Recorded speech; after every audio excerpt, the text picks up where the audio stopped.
Dear listener, as you settle into the gentle embrace of evening, let your mind drift away from the concerns of the day and into the quieter corners of magical history.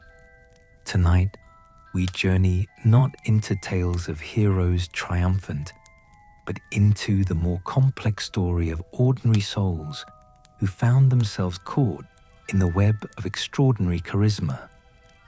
This is the story of belief, how it blooms like morning flowers in hopeful hearts, how it can be cultivated and shaped by silver tongues, and how even the most devoted faith can crumble like autumn leaves when truth finally breaks through illusion.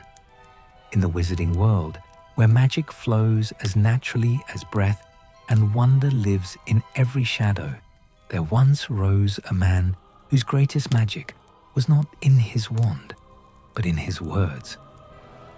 Gellert Grindelwald spoke of a future so bright, so full of promise, that thousands willingly stepped from the safety of their quiet lives into the uncertain dance of revolution.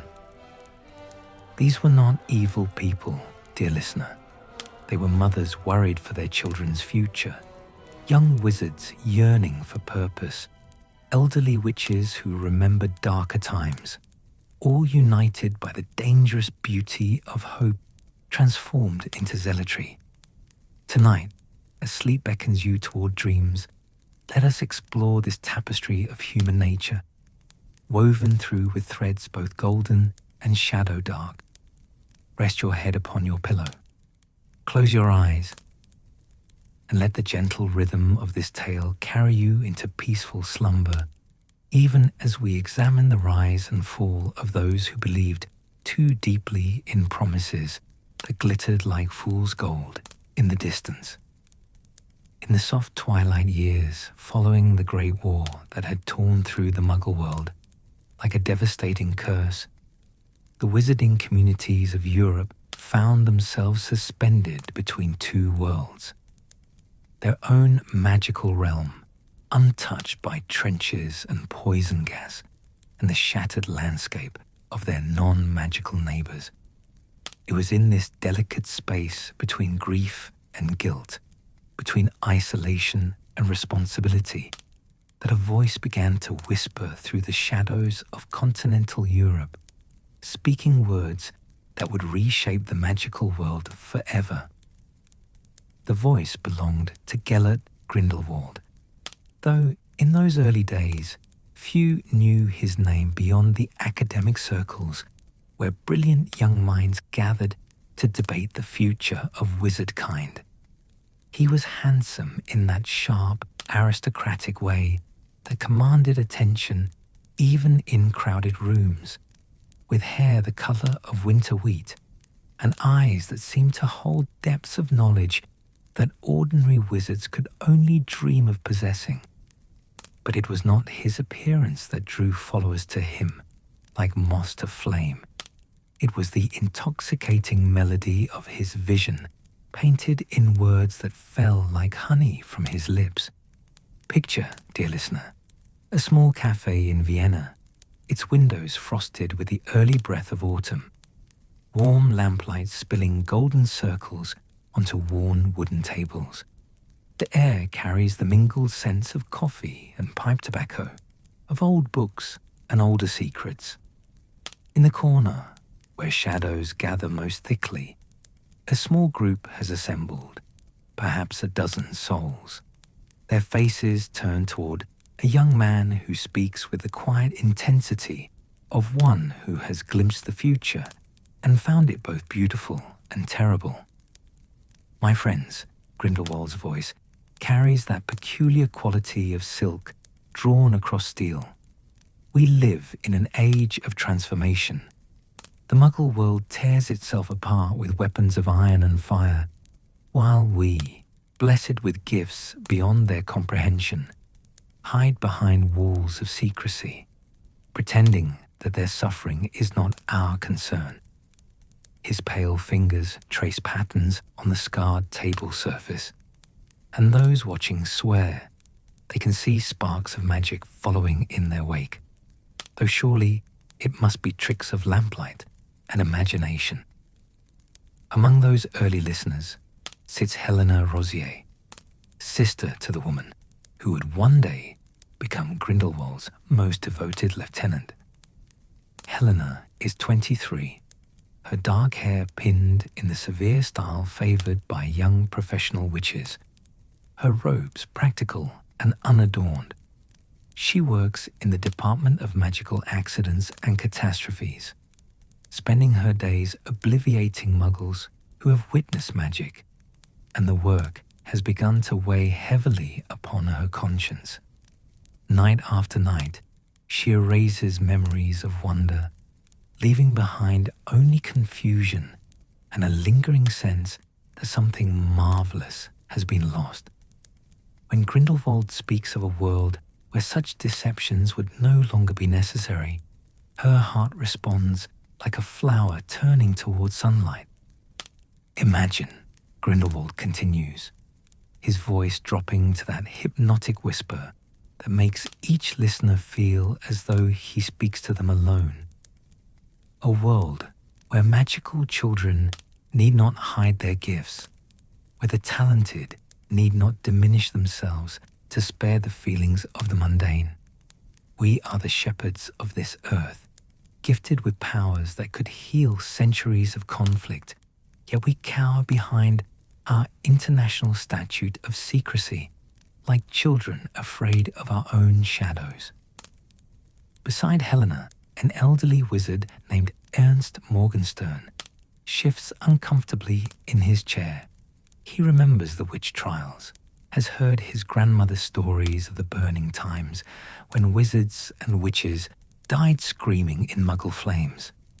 But Grindelwald's words paint those memories in different colors, not as reasons for continued hiding, but as evidence of muggle fear and jealousy. They burn what they cannot understand, the young visionary says, because they know, in their deepest hearts, that we are their betters, and yet we allow their ignorance to chain us to lives half-lived, our potential strangled by their limitations.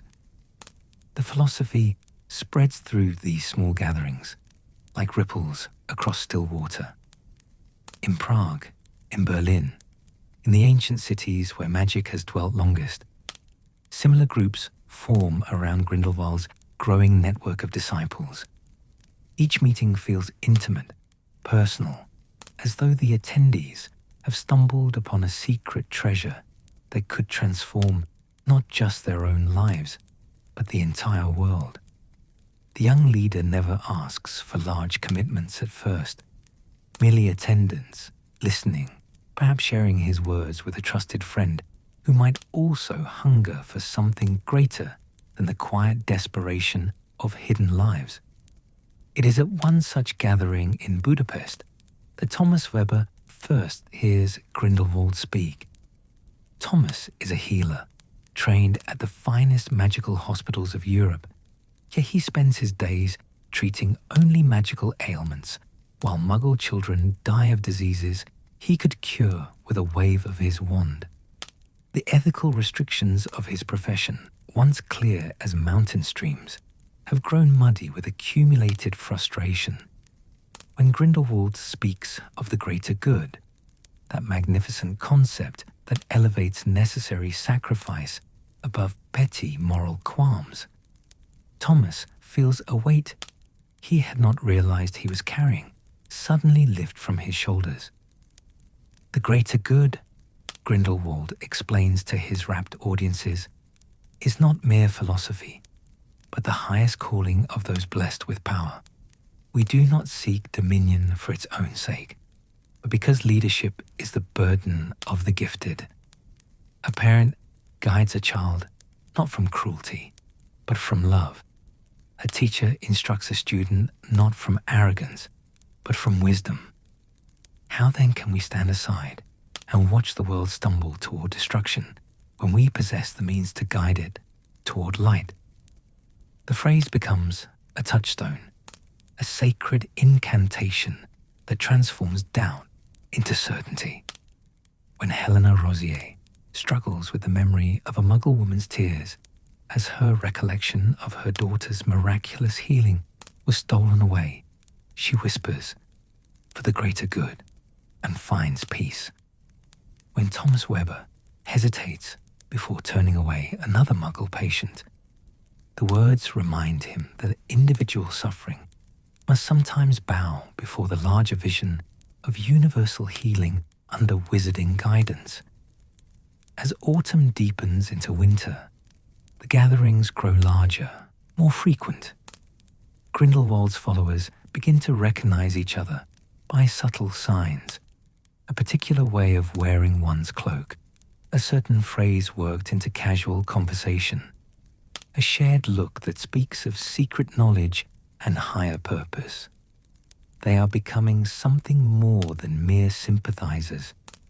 They are becoming a movement bound together by threads of conviction and mutual recognition. The young leader's rhetoric evolves as well, growing bolder with each passing month. Where once he spoke carefully of guidance and gradual revelation, now he begins to hint at more decisive action. Secrecy, he tells a gathering in Vienna as the first snows dust the cobblestones outside, was perhaps necessary in darker ages when we were few and scattered. But we are numerous now, talented, organized. We have studied Muggle nature and found it wanting. They war among themselves, pollute their world, create suffering where we could offer peace. How long must we wait for them to evolve beyond their limitations? How many generations must pass before we act upon our responsibility? Some listeners shift uneasily at these words, sensing a current of darker purpose beneath the familiar rhetoric of benevolent leadership. But Grindelwald has learned to read his audiences with the skill of a master conductor, knowing exactly when to pull back from the precipice, when to soften his message with appeals to familiar values. He speaks of protecting magical children from persecution, of preserving ancient knowledge from Muggle destructiveness, of the noble burden carried by those with the wisdom to see beyond the present moment into the glorious future that awaits.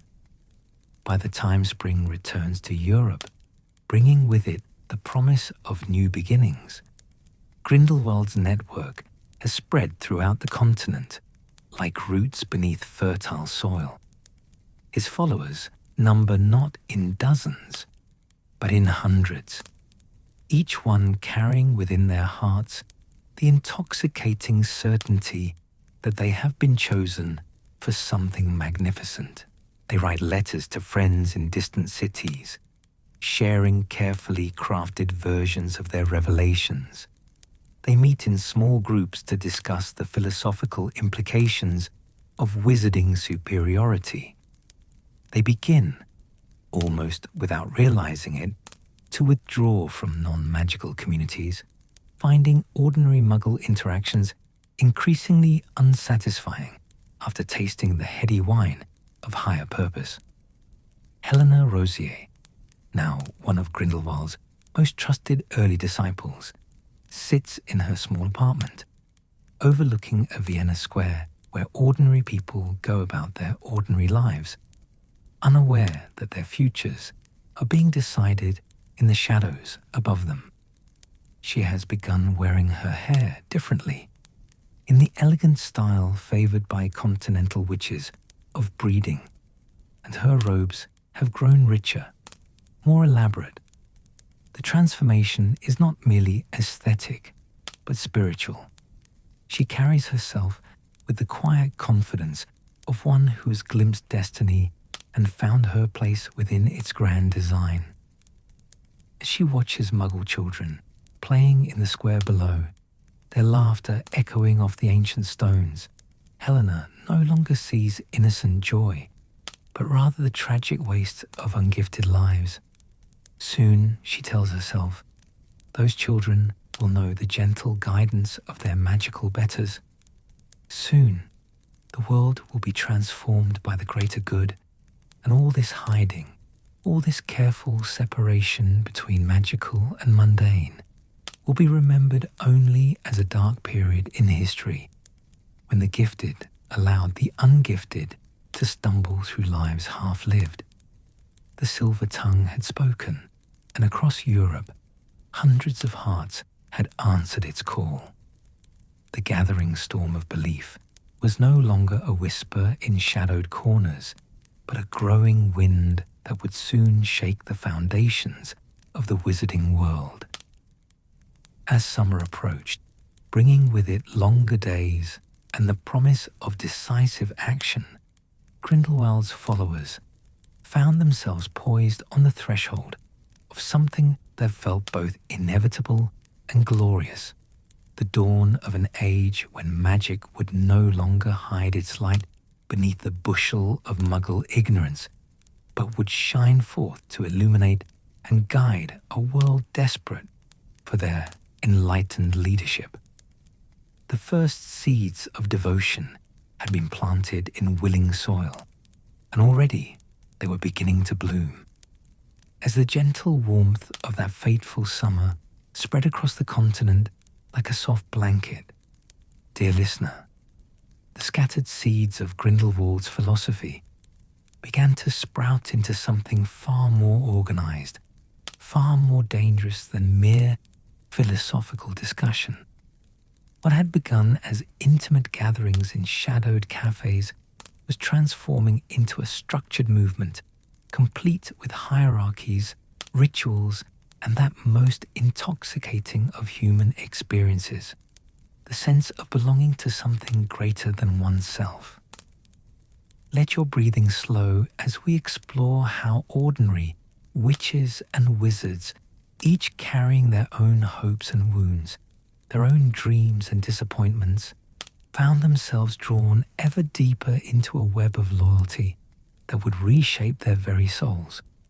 For it is in understanding their individual stories that we glimpse the true tragedy of what was to come.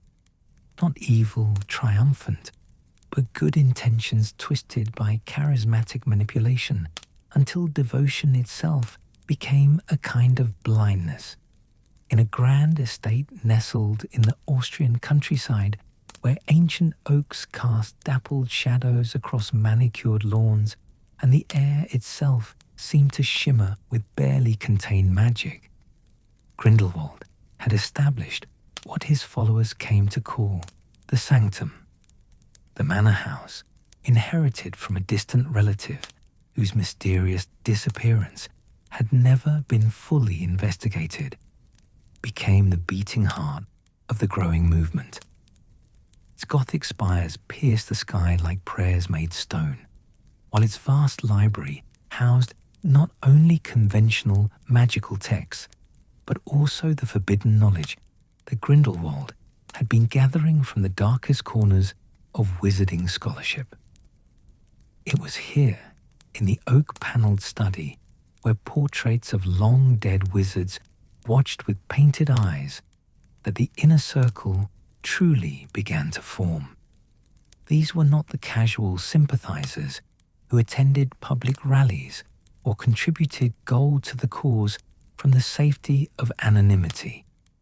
These were the chosen ones, the true believers who had demonstrated not merely intellectual agreement with Grindelwald's vision, but the rare combination of magical talent, unwavering loyalty, and moral flexibility that marked them as suitable for the most sacred trust. Vinda Rosier arrived at the sanctum on a rain-soaked evening in late June, her travelling cloak heavy with moisture from the storm that had pursued her carriage along the winding mountain roads. She was Helena's younger sister, though 5 years of separation had transformed the shy girl Helena remembered into something altogether more formidable. Where Helena had been drawn to Grindelwald's movement by conscience and idealism, Vinda had been attracted by something darker, the intoxicating promise of power wielded without the constraints that had always chafed against her ambitious nature. As she stood in the mansion's grand foyer, water dripping from her cloak onto marble floors that had been quarried from Italian mountainsides centuries before, Vinda felt the weight of destiny settling around her shoulders like a mantle. The house itself seemed alive with magic, not the gentle domestic enchantments of ordinary wizarding homes, but something wilder, more primal. The very walls hummed with barely contained energy, as though the building had been saturated with the focused will of its new master. Grindelwald himself descended the grand staircase to greet her, his movements carrying that peculiar grace of one who knows himself to be watched and admired. He had changed since those early days in the Vienna cafe, where Helena had first heard him speak. The academic's robes had been replaced by garments of rich black silk, cut in a style that seemed to blend the best of wizarding tradition with something more theatrical, more commanding. His pale hair had grown longer, framing features that seemed to have been sharpened by months of wielding influence over others. "Welcome, Vinda," he said, and his voice carried new harmonics, depths and resonances that spoke of power consciously cultivated. "Your sister has spoken of you often. She believes you possess certain qualities that would be invaluable to our work." The inner circle, as it existed in those summer months, consisted of perhaps 20 souls, each chosen for specific talents that complemented Grindelwald's grand design. There was Kroll, the German wizard, whose expertise in curse-breaking had been perverted into knowledge of how to create unbreakable magical bindings. His hands, once dedicated to preserving ancient magical sites, now crafted the enchanted objects that would serve as symbols and tools of the movement. When he worked, bent over his forge in the sanctum's basement workshops, the air itself seemed to thicken with dark purpose. Abernathy had arrived from across the Atlantic, drawn by letters from European contacts who spoke of a revolutionary thinker who could reshape the relationship between magical and non-magical worlds. The American wizard brought with him knowledge of Mercusa's inner workings, intelligence that proved invaluable as Grindelwald began to extend his influence beyond European borders. In the candlelit evenings, when the inner circle gathered to discuss strategy, Abernathy's voice carried the weight of insider knowledge, describing the fears and prejudices that could be exploited, the bureaucratic weaknesses that could be penetrated. Then there was Nagel, the Swiss wizard whose family had maintained neutrality in magical conflicts for centuries, until Grindelwald's philosophy awakened in him a hunger for something more significant than careful balance. His specialty lay in magical law and international relations, making him invaluable for understanding how the movement might navigate the complex web of treaties and agreements that governed interaction between wizarding nations. In quiet moments, as he pored over legal texts by wandlight, Nagel would murmur about loopholes and precedents, about ways to make revolution appear lawful to those who needed such justifications. Each member of the inner circle underwent what Grindelwald called the awakening, a ritual both magical and psychological that bound them more closely to the cause while opening their minds to possibilities they had never dared contemplate. The ceremony took place in the sanctum's deepest chamber, a circular room carved from living rock, where the very walls seemed to pulse with accumulated magical energy. Vinda's own awakening came 3 weeks after her arrival, when Grindelwald judged that she had demonstrated sufficient commitment to be trusted with the movement's deepest secrets. As she descended the stone steps into the chamber, flanked by flickering torches that cast dancing shadows on ancient symbols carved into the walls, she felt her old identity beginning to slip away like a discarded cloak. The ritual itself was both beautiful and terrible. Grindelwald stood at the chamber's center, his wand raised toward a crystal formation that grew from the ceiling like frozen lightning. Around him, the other members of the inner circle formed a perfect circle, their voices raised in harmonies that seemed to reach into the very foundations of magic itself. As the incantation built to its crescendo, Vinda felt her consciousness expand, touching something vast and magnificent that dwarfed her individual concerns and ambitions. In that moment of mystical union, she experienced what all the inner circle had experienced, the intoxicating certainty that they were part of something cosmic, something that transcended the petty moralities and narrow perspectives of ordinary wizard kind. The greater good was not merely a philosophy, but a living force, and they were its chosen instruments. Personal desires, individual conscience, even the bonds of family and friendship became secondary to this higher calling. The transformation was not merely spiritual, but practical. After the awakening inner circle, members found their magical abilities enhanced, their spells more powerful and precise than ever before, whether this was due to the ritual itself, to the confidence that came from absolute belief, or to the advanced magical training they received within the sanctum's walls. None could say. What mattered was that they felt themselves becoming something more than they had been, not merely witches and wizards, but instruments of destiny itself.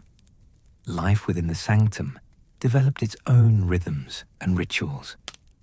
Days began with communal meditation in the library, where Grindelwald would read passages from ancient texts that spoke of wizarding supremacy and the natural order that placed magical beings at the apex of creation.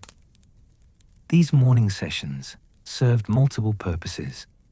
They reinforced the philosophical foundations of the movement, provided opportunities for Grindelwald to gauge the mood and loyalty of his followers, and created a sense of shared purpose that bound the group ever more tightly together. Afternoons were devoted to more practical matters. Vinda found herself studying techniques of persuasion and manipulation, learning to identify the psychological weaknesses that could be exploited in potential recruits. Under Grindelwald's patient tutelage, she practiced the subtle art of making others feel special, chosen, part of something magnificent. The training was thorough and methodical. How to recognize loneliness and offer belonging, how to identify professional frustration and promise advancement, how to find the secret shame or fear that could be transformed into zealous loyalty. Evenings brought magical instruction of a sort unavailable at any school or academy. Grindelwald himself served as teacher, demonstrating spells and techniques that pushed far beyond the boundaries of conventional magic. These lessons took place in various chambers throughout the mansion, each room configured for specific types of magical practice. In the Mirror Hall, students learned to see through deception and project false images. In the Silence Chamber, they mastered the art of magical communication across vast distances. In the Workshop of Bonds, they studied the creation of magical objects that could influence thoughts and emotions. The most advanced students, those like Vinder, who showed particular aptitude and unwavering dedication, received instruction in what Grindelwald termed necessary magics. These were the spells that ordinary wizarding society had deemed too dangerous or morally questionable for general use, but which became acceptable, even admirable, when employed in service of the greater good.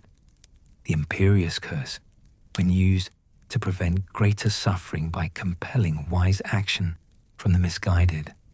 Memory charms that went beyond mere obliviation to actively reshape personality and belief.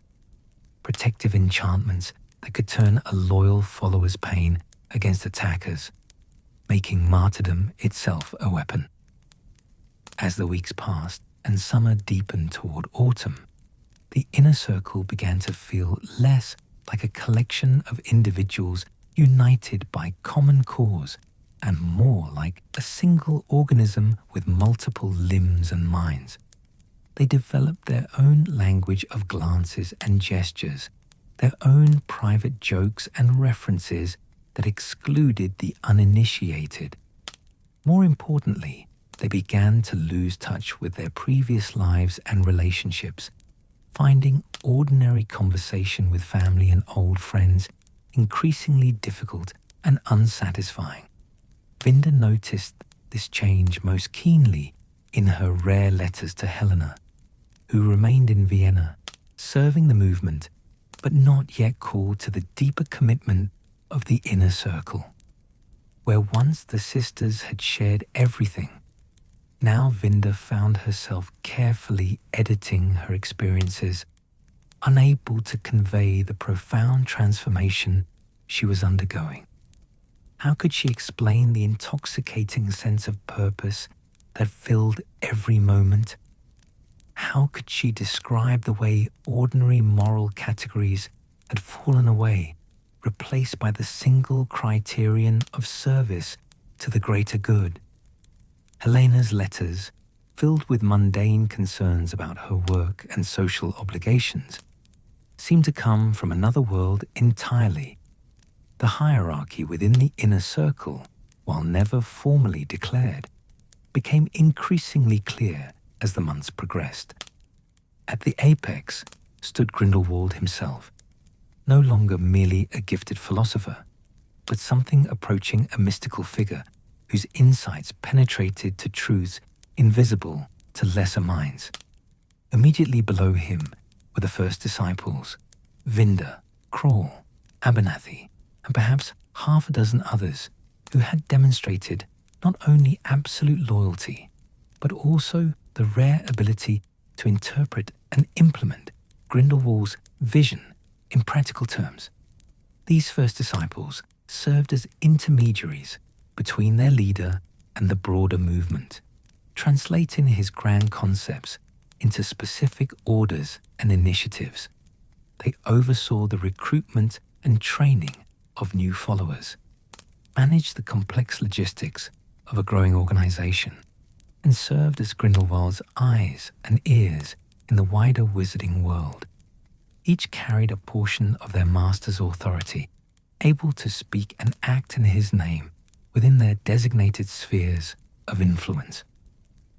Below the first disciples came the sworn, those inner circle members who had undergone the awakening but had not yet achieved the complete sublimation of individual will that marked the highest ranks. These wizards and witches served crucial functions: research, intelligence gathering, magical crafting, and the countless practical tasks that kept the movement functioning. They lived for the approval of their superiors and dreamed of eventual elevation to the ranks of the first disciples. The training regimen intensified as autumn approached. Dawn to dusk schedules of instruction, practice, and meditation left little time for personal reflection or doubt. The inner circle members were being forged into something harder and sharper than ordinary wizard kind. Instruments of will, perfectly attuned to their master's purposes. They learned to suppress not only external expressions of uncertainty, but the very capacity for doubt itself. Yet it was not all grim discipline and harsh conditioning. Grindelwald understood that loyalty sustained by fear alone was brittle and unreliable. He made sure that life within the sanctum included pleasures and rewards that reinforced the sense of being special, chosen, elevated above common concerns. Fine meals, prepared by house elves, trained in the culinary traditions of a dozen nations. Rich wines from vineyards that had served magical families for centuries. Luxurious accommodations furnished with the finest magical craftsmanship. Most intoxicating of all, the constant sense of being privy to secrets that would reshape the world. As the leaves began to turn and the air carried the first crisp promises of winter, Vinda stood once again in the mansion's grand foyer, but now as something utterly transformed from the ambitious young witch who had arrived in the spring rain. Her robes were cut from fabric woven with protective spells, her wand holster crafted by Krull himself to channel and amplify magical energy. More importantly, her eyes held a certainty that had not been there before, the absolute conviction of one who had found her place in the cosmic order. The inner circle was complete, forged in the crucible of shared belief and mutual commitment. They had become more than followers or even disciples. They were extensions of Grindelwald's will, ready to carry his vision into a world that had no idea how fundamentally it was about to change. The bonds that held them together had grown stronger than family ties, deeper than romantic love, more compelling than individual ambition. They were ready for what was to come. As winter's gentle embrace settled over the European countryside, dear listener, the movement that had begun in whispered conversations and candle-lit chambers prepared to step from the shadows into the harsh light of public scrutiny. The inner circle, now forged into an instrument of terrible precision, would soon discover what it meant to transform dreams of power into the complex reality of wielding influence over nations and souls alike. Let your mind drift peacefully as we explore this pivotal chapter, when belief crystallized into action, when the intoxicating theories discussed in comfortable rooms would be tested against the stubborn realities of wizarding politics and human nature. For it is in these moments of apparent triumph that the seeds of future tragedy were most deeply planted, growing in soil fertilized by success itself. The first target was not chosen randomly. The International Confederation of Wizards was gathering in Prague for their winter session, a routine assembly that had convened every year for over 2 centuries to address the mundane administrative details that kept the wizarding world functioning smoothly across national boundaries. Trade regulations, educational exchange programs, standardization of magical measurements, the sort of bureaucratic necessities that attracted little attention from ordinary witches and wizards, but held immense power over the shape of magical society. Grindelwald had spent months studying the Confederation's procedures, its membership, its unspoken hierarchies, and long-standing grudges. Through Nagel's encyclopedic knowledge of magical law and Abernathy's insights into international wizarding politics, he had mapped every pressure point, every vulnerability that could be exploited by those with sufficient will and preparation. What others saw as a staid gathering of elderly bureaucrats, he recognized as the lever that could move the entire wizarding world. In the weeks leading up to the Prague gathering, the inner circle dispersed across Europe like seeds on the wind, each carrying specific assignments that would culminate in their master's debut on the international stage. Vinda travelled to Switzerland, where her task was to approach certain influential families whose allegiance had been carefully cultivated through months of subtle contact. Her conversations took place in the drawing rooms of ancient manors, where tapestries woven with protective spells looked down upon discussions that would reshape the political landscape of magical Europe. The Confederation has grown complacent, she would explain to her carefully chosen audiences, her voice carrying the perfect balance of reasonable concern and visionary passion. They debate the proper licensing procedures for flying carpets while Muggle armies march across our ancestral lands with weapons that could destroy magical communities along with their intended targets. We need leadership that understands the magnitude of the challenges we face. Meanwhile, Kroll worked his more subtle magic in the German magical community, using his reputation as a respected cursebreaker to lend credibility to carefully planted suggestions about the need for stronger international magical cooperation.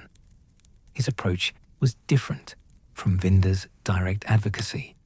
Instead, he posed thoughtful questions that led his listeners to reach their own conclusions about the inadequacy of current leadership. "I was working near Munich last month," he would mention casually, "and saw the aftermath of one of their artillery barrages. The magical residue was disturbing. Makes one wonder if the Confederation's policies of non-interference are truly serving our best interests." Abernathy's role was perhaps the most crucial, as he worked to establish communication networks that would allow Grindelwald's supporters to coordinate their efforts across national boundaries. Using his knowledge of Macusa's intelligence protocols, he created a system of magical message routing that could bypass conventional monitoring while appearing to be nothing more than routine international correspondence quills that wrote in sympathetic ink mirrors that reflected conversations held thousands of miles away, enchanted coins that grew warm when their pairs were touched, the tools of revolution disguised as mere conveniences. As the Prague gathering approached, the inner circle reconvened at the sanctum for final preparations.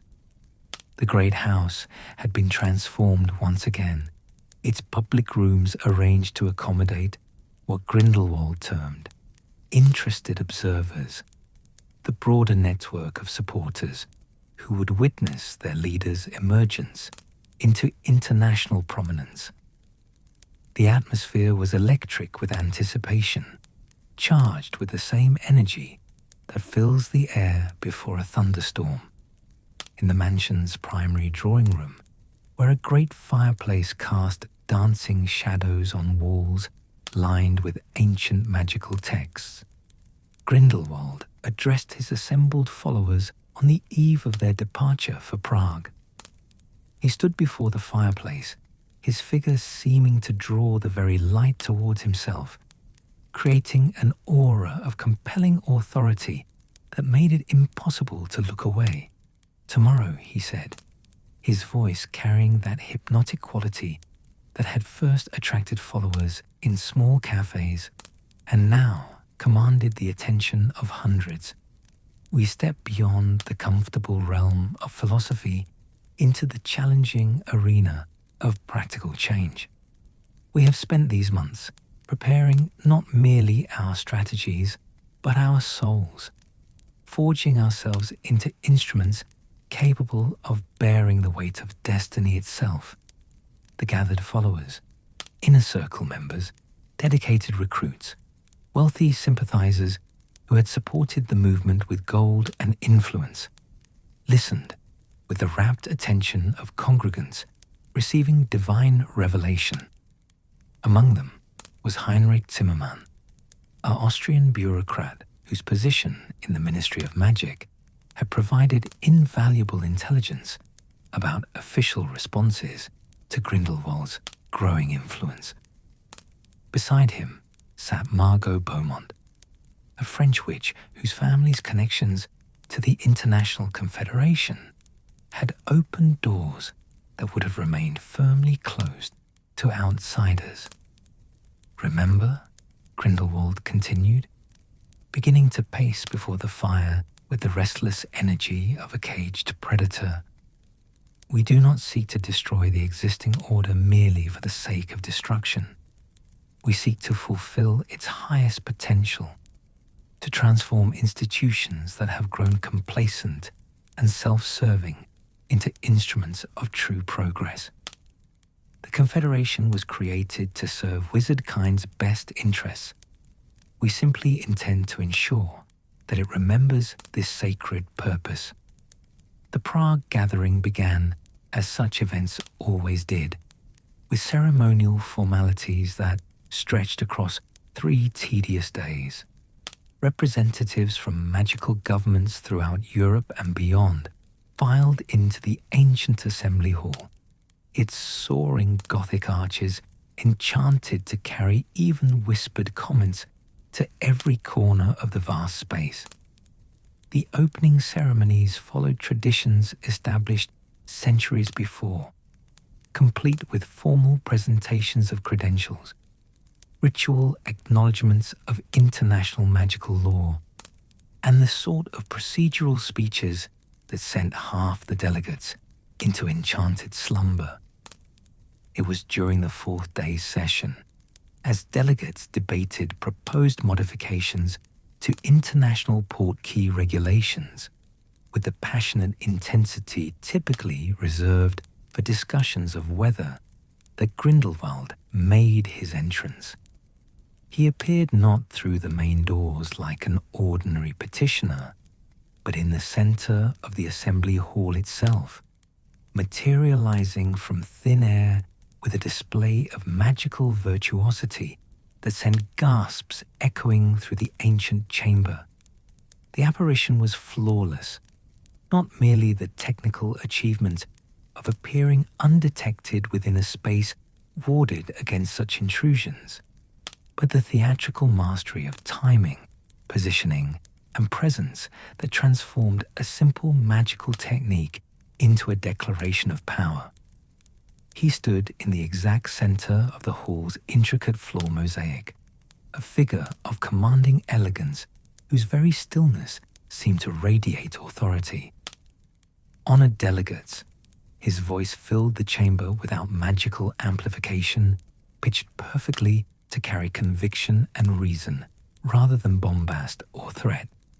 "I come before you today not as a supplicant seeking favor, but as a voice for wizardkind's future, speaking truths that can no longer be confined to private conversations and comfortable theoretical debates." The reaction was immediate and electric. Some delegates half rose from their seats, hands moving instinctively toward wands, before remembering the strict protocols that governed such gatherings. Others leaned forward with the intense curiosity of those witnessing history in the making. The Confederation's presiding officer, an elderly wizard whose family had held positions of magical authority for 7 generations, raised his ceremonial staff with hands that trembled only slightly. "Sir, you have not been recognized by this assembly, nor do you hold credentials that would permit you to address this gathering. I must ask that you..." "Credentials?"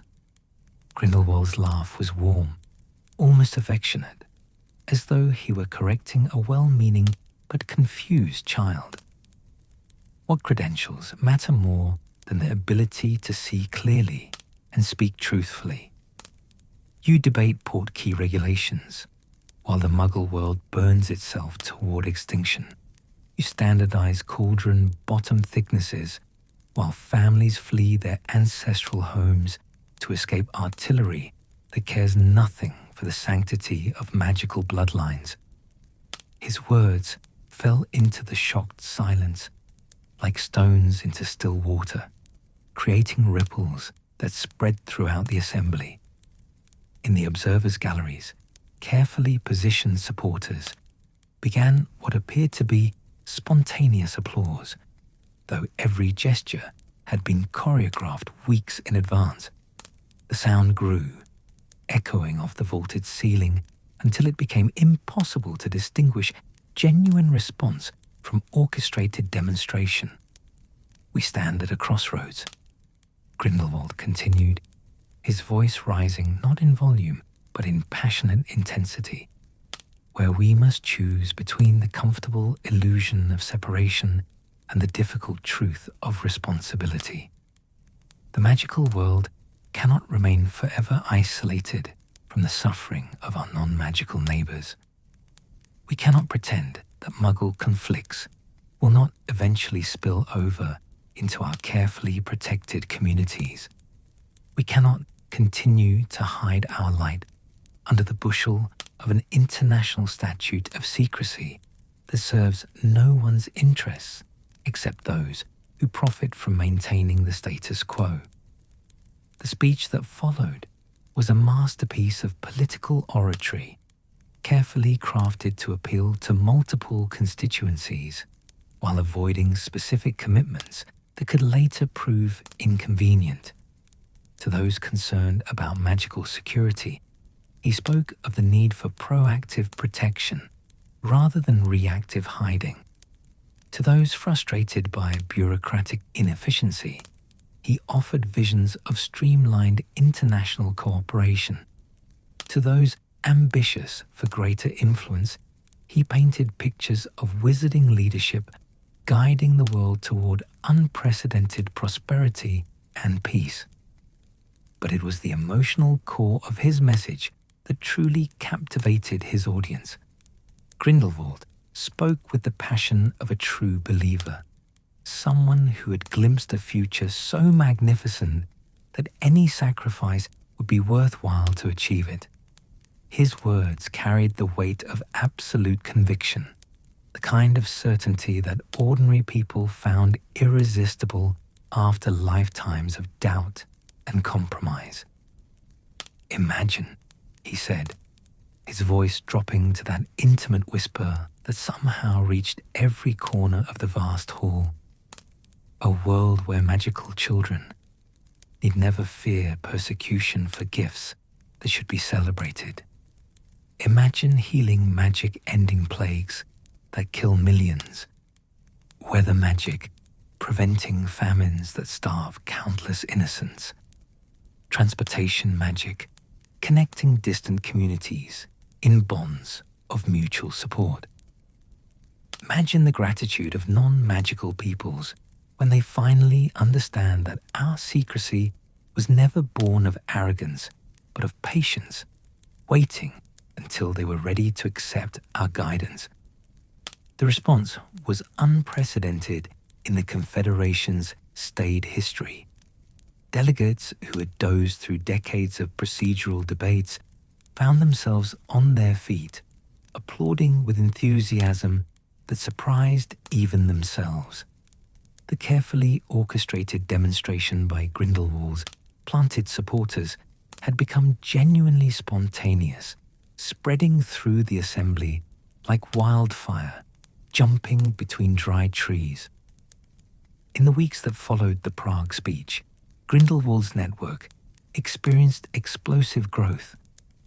What had been a movement of hundreds became a cause embraced by thousands, as witches and wizards throughout Europe and beyond found themselves captivated by a vision that seemed to offer solutions to problems they had barely dared to articulate. The inner circle, no longer confined to the sanctum's elegant chambers, found themselves managing operations that spanned continents and influenced the policies of multiple magical governments. Vinda established a headquarters in Vienna, coordinating recruitment efforts throughout the Germanic magical communities. Her operation occupied an entire building in the city's magical district, with departments devoted to correspondence, publications, event organization, and what she carefully termed special projects. The transformation from the idealistic young witch who had arrived at the sanctum was complete. She had become an administrator of revolution, capable of managing complex logistics while never losing sight of the greater vision that justified every compromise and necessity. The movement's publications became increasingly sophisticated and widespread. What had begun as pamphlets distributed at small gatherings evolved into a network of newspapers, journals, and books that carried Grindelwald's message to every corner of the wizarding world. The printing presses, enchanted to produce materials faster than any Muggle technology could match, worked around the clock to satisfy the growing demand for literature that promised transformation and purpose. Most intoxicating of all was the growing evidence that their efforts were producing real results. Magical governments began adopting policies that aligned with Grindelwald's recommendations. International magical cooperation increased dramatically as his supporters assumed positions of influence within various ministries and departments. The strict separation between magical and non-magical worlds began to blur around the edges as accidental revelations of magical assistance became more frequent and less thoroughly concealed. For the inner circle, this period represented the culmination of everything they had worked toward. The philosophical discussions that had once seemed like abstract intellectual exercises were being translated into concrete changes that affected millions of lives. The sense of being part of something historically significant was intoxicating, validating every sacrifice they had made and every moral boundary they had crossed. Yet success brought its own challenges and temptations. As the movement grew larger and more influential, it attracted not only genuine believers, but also opportunists seeking to advance their own interests under the banner of the greater good. The inner circle found themselves spending increasing amounts of time distinguishing between authentic converts and ambitious infiltrators, developing ever more sophisticated tests of loyalty and commitment. The hierarchy that had emerged within the sanctum became more formalized and rigid as the organization expanded. Clear chains of command became necessary to coordinate operations across multiple countries and time zones. Security protocols grew increasingly elaborate as the movement attracted attention from magical law enforcement agencies and rival political factions. Perhaps most significantly, the inner circle discovered that wielding real power was far more complex and morally ambiguous than they had anticipated during their theoretical discussions. Abstract principles like the greater good became difficult to apply when faced with specific situations involving real people with competing needs and legitimate concerns. The comfortable certainty of the sanctum's meditation sessions gave way to the messy realities of political compromise and bureaucratic maneuvering. As spring returned to Europe, bringing with it the promise of even greater changes to come, the inner circle gathered once more at the sanctum for what Grindelwald termed a celebration of achievement and consecration to greater purposes. The mansion's grounds had been expanded to accommodate larger gatherings, with new buildings erected to house the growing administrative apparatus of international revolution. Standing once more in the great drawing room where their journey had begun, the first disciples looked back on a year of unprecedented success. They had transformed themselves from a small group of philosophical idealists into the leadership cadre of a movement that influenced magical policy across multiple continents. They had seen their abstract theories translated into concrete changes that affected the daily lives of millions of witches and wizards. But as they basked in the warm glow of achievement, few among them paused to consider what they had lost along the way.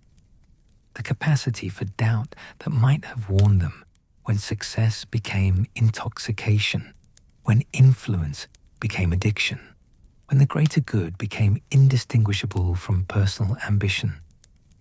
The rise to power had been intoxicating, but intoxication, dear listener, has always been the prelude to the most devastating falls.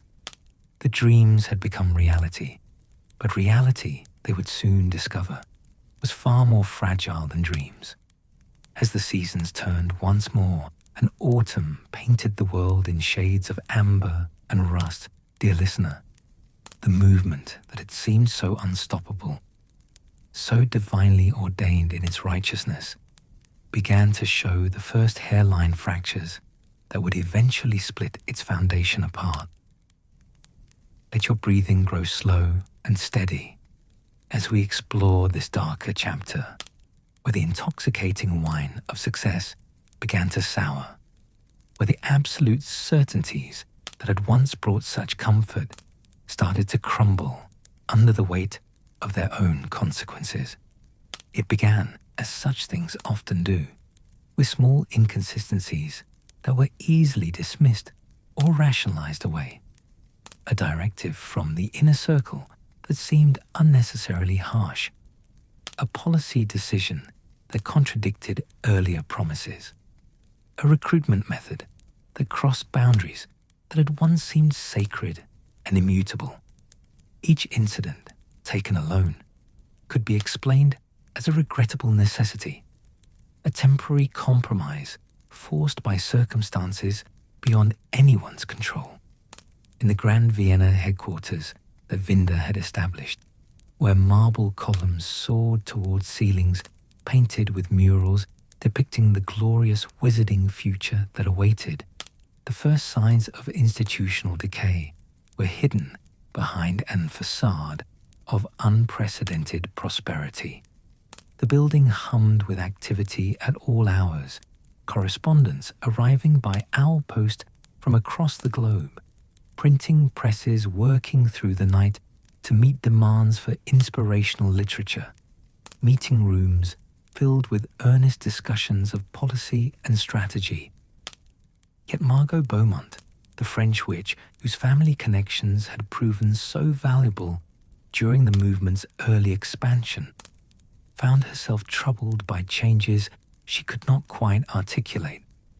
She had joined Grindelwald's cause 2 years earlier, drawn by eloquent speeches about magical communities working together to solve the world's great problems.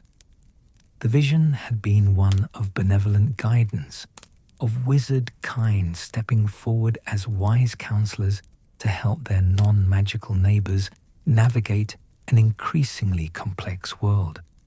But lately, the tone of internal communications had shifted.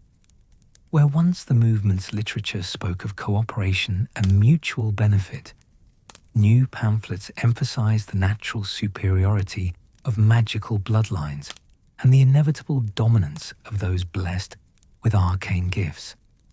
The change was subtle, a word choice here, an implication there, but persistent enough to create an undercurrent of unease among some of the movement's more thoughtful adherents. Margot's concerns crystallized during a regional conference held in Lyon. where representatives from magical communities throughout France gathered to coordinate their implementation of policies endorsed by Grindelwald's organization. The meeting took place in an elegant chateau whose gardens had been tended by the same magical family for 7 centuries, their ancient trees whispering with accumulated wisdom, and their fountains singing with water drawn from springs that had never known pollution. The conference began promisingly enough, with presentations about improved magical education, enhanced international cooperation, and new protocols for managing interactions with non-magical authorities. But as the discussions progressed, Margot noticed a troubling pattern in the questions being asked and the solutions being proposed.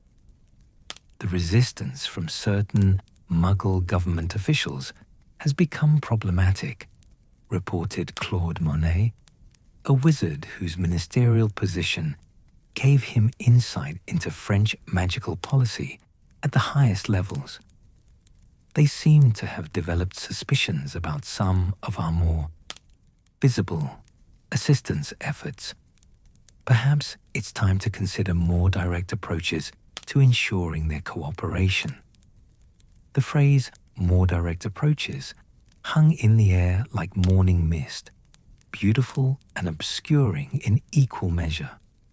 When pressed for specifics, Monet's explanations remained carefully vague, but the implications were clear enough to those who chose to see them. The gentle influence that had once characterized the movement's political efforts was giving way to something harder, more coercive. Similar reports came from other regions. German representatives spoke of educational interventions for Muggle officials who proved insufficiently receptive to guidance. Italian delegates described protective measures being taken against journalists whose investigations threatened to expose magical operations. Austrian coordinators outlined correctional protocols for non-magical individuals whose actions endangered the broader program of gradual revelation. Each euphemism was accompanied by carefully reasoned justifications that appealed to the greater good. The recalcitrant officials were preventing policies that could save countless lives. Surely their temporary discomfort was a small price to pay for such benefits. The investigating journalists were endangering not only the magical community, but also the very non-magical populations they claimed to serve. Their memories needed adjustment for everyone's protection. The obstructionist individuals were standing in the way of progress that could lift humanity to unprecedented heights. Their resistance had to be overcome for the sake of future generations. Yet despite the logical arguments, despite the passionate appeals to utilitarian necessity, Margot found herself unable to shake a growing sense of unease. She remembered joining a movement that promised to heal the world through wisdom and cooperation. When had healing begun to require so much force? When had cooperation become indistinguishable from domination? Her doubts deepened during a private conversation with Heinrich Zimmermann, the Austrian bureaucrat whose insider knowledge had proven so valuable during the movement's early political efforts. They met in a small cafe near the chateau, its outdoor tables set beneath plane trees, whose leaves filtered the afternoon sunlight into patterns of gold and shadow. "I've been thinking," Heinrich said quietly, his voice barely audible above the gentle murmur of other conversations and the distant sound of fountain water, "about something Grindelwald said during one of our early gatherings.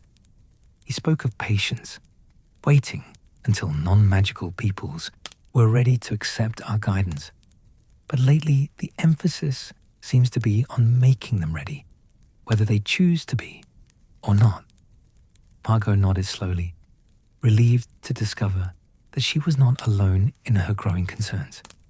I joined this movement because I believed we were offering a gift, she replied, unconsciously lowering her own voice to match his cautious tone.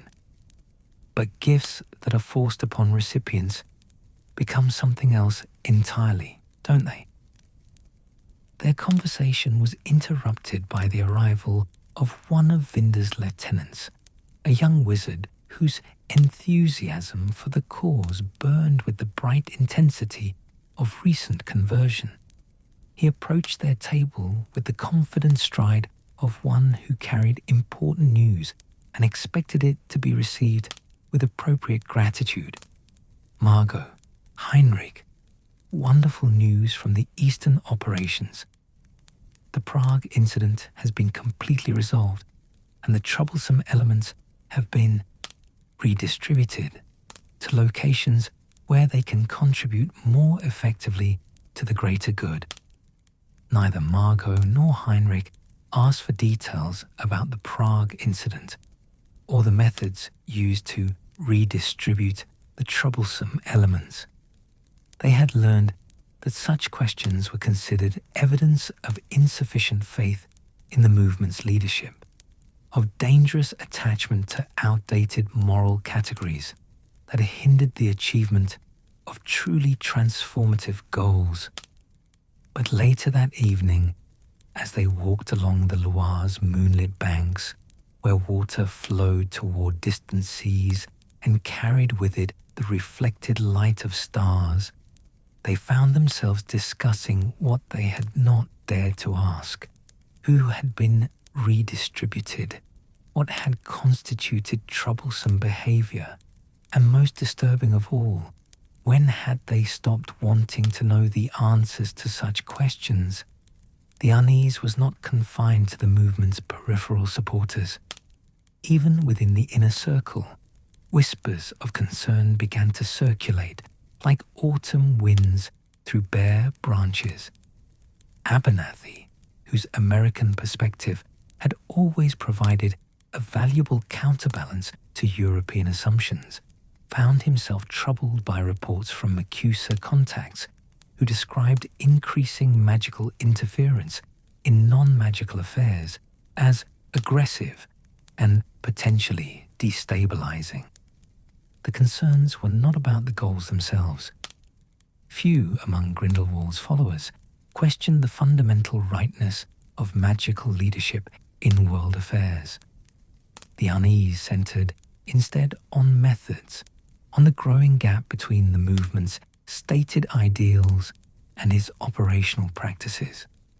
The beautiful vision of gradual revelation and mutual cooperation was being overshadowed by a reality of coercion and control. Kroll's workshop in the sanctum's lower levels had expanded significantly, its forges working constantly to produce the magical artifacts needed to support operations across multiple continents. But the items being crafted had evolved from tools of communication and coordination to instruments of surveillance and compulsion. Enchanted mirrors that could observe without being observed, amulets that influenced thoughts and emotions, cursed objects that punished disobedience with pain or worse. The German cursebreaker had always prided himself on craftsmanship that honored both magical tradition and ethical principle. His work had once focused on preserving and protecting, on creating tools that enhanced rather than dominated. But gradually, almost imperceptibly, his creations had become weapons disguised as conveniences, instruments of control masquerading as aids to cooperation. The transformation troubled him during his rare moments of solitary reflection, usually late at night when the workshop's fires burned low and the sounds of hammer on anvil no longer drowned out the whispers of conscience. He would hold one of his recent creations, perhaps a pendant designed to make its wearer more receptive to guidance, or a ring that punished its bearer for speaking against the movement, and wonder when protection had become subjugation, when craftsmanship had become complicity. Yet these doubts never lasted long. The next morning would bring new orders, new challenges that demanded his expertise, new opportunities to contribute to the greater good. The work itself was fascinating, pushing the boundaries of what was possible with applied magical theory. And the cause remained just, even if some of the methods had become regrettably necessary. The world was a complex place, full of people too frightened or foolish to accept help when it was offered gently, sometimes for their own good and the good of all. Gentleness had to give way to firmer measures. The rationalization came easily to minds trained in the sophisticated casuistry that had become the movement's unofficial philosophy. Every action, no matter how seemingly harsh, could be justified by reference to its ultimate consequences. Every compromise with traditional morality could be explained as a necessary step toward a future where such compromises would no longer be needed. Every expansion of power could be defended as essential preparation for the responsibilities of global leadership. But rationalization, however elegant, could not entirely silence the voices of those whose consciences had not yet been fully anesthetized by ideological certainty. Throughout the movement's network, in whispered conversations and carefully coded correspondence, doubts spread like cracks in winter ice, invisible from a distance, but growing wider with each passing day. Thomas Weber, the German healer, whose frustration with magical medical restrictions had made him one of Grindelwald's earliest supporters, found himself increasingly troubled by reports from colleagues who had been reassigned to work in movement facilities. The healers described patients whose conditions seemed to result not from natural illness or accidental injury, but from magical manipulation gone wrong. Memory damage from overly aggressive mind magic, psychological trauma from prolonged exposure to compulsion spells, physical ailments that suggested experiments with forbidden magical techniques. When Thomas attempted to investigate these reports, he was told that such questions fell outside his area of responsibility. The patients in question were receiving excellent care from qualified specialists. His own work, developing healing techniques that could be applied on a massive scale once the movement achieved its political objectives, was too important to be distracted by isolated incidents that had been taken out of context by individuals who lacked sufficient understanding of the larger picture. The dismissal was delivered with perfect courtesy and unshakable certainty, accompanied by subtle reminders of Thomas's valued position within the movement and the trust that had been placed in his judgment and discretion. No threats were made, no sanctions imposed, but the message was clear. Some questions were unwelcome. Some investigations would not be supported. Some areas of knowledge were restricted to those with appropriate authorization and demonstrated loyalty. Similar conversations were taking place throughout the movement's hierarchy as autumn deepened toward winter. Dedicated followers who had joined the cause with pure intentions found themselves grappling with the uncomfortable realization that purity of intention did not guarantee purity of outcome, that good ends did not necessarily justify all means, that the road to utopia might be paved with compromises that transformed both the travelers and their destination. Yet for every follower who began to harbor doubts, 10 others found their faith strengthened by the very success that troubled their more scrupulous colleagues. The movement's influence continued to expand. Its political power grew more solid with each passing month. Its vision of magical leadership seemed closer to realization than ever before. Surely such unprecedented progress vindicated whatever methods had been necessary to achieve it. Surely the benefits already flowing from the movement's efforts outweighed any temporary discomfort experienced by those too limited in vision to appreciate the transformation taking place around them. In the sanctum's great library, where Grindelwald continued to hold his morning meditation sessions with the inner circle's most devoted members, the atmosphere remained one of confident purpose and shared certainty. The doubts that plagued some peripheral supporters had not yet penetrated to the movement's sacred heart, where absolute faith in the leader's wisdom and the righteousness of the cause continued to burn with undimmed intensity. But even there in those hallowed chambers where the greater good was discussed with religious reverence, careful observers might have noticed subtle changes.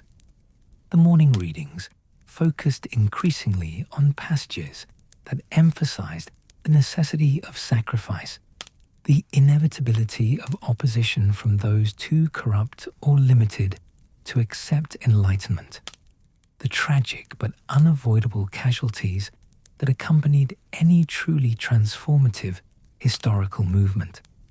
The cracks in the foundation were spreading, dear listener, though they remained invisible to most who walked upon the structure.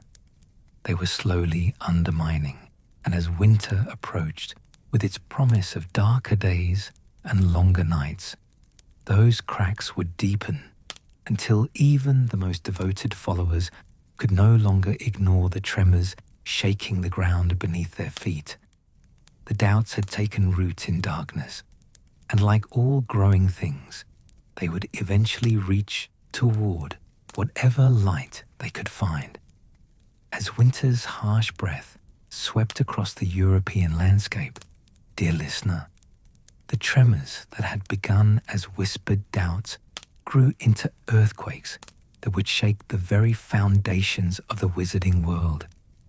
Let your mind drift peacefully as we approach the climactic moment when all the careful constructions of power and ideology would face their ultimate test, not against the weakness of ordinary opposition, but against the terrible strength of absolute moral clarity wielded by one who had once been both friend and fellow dreamer.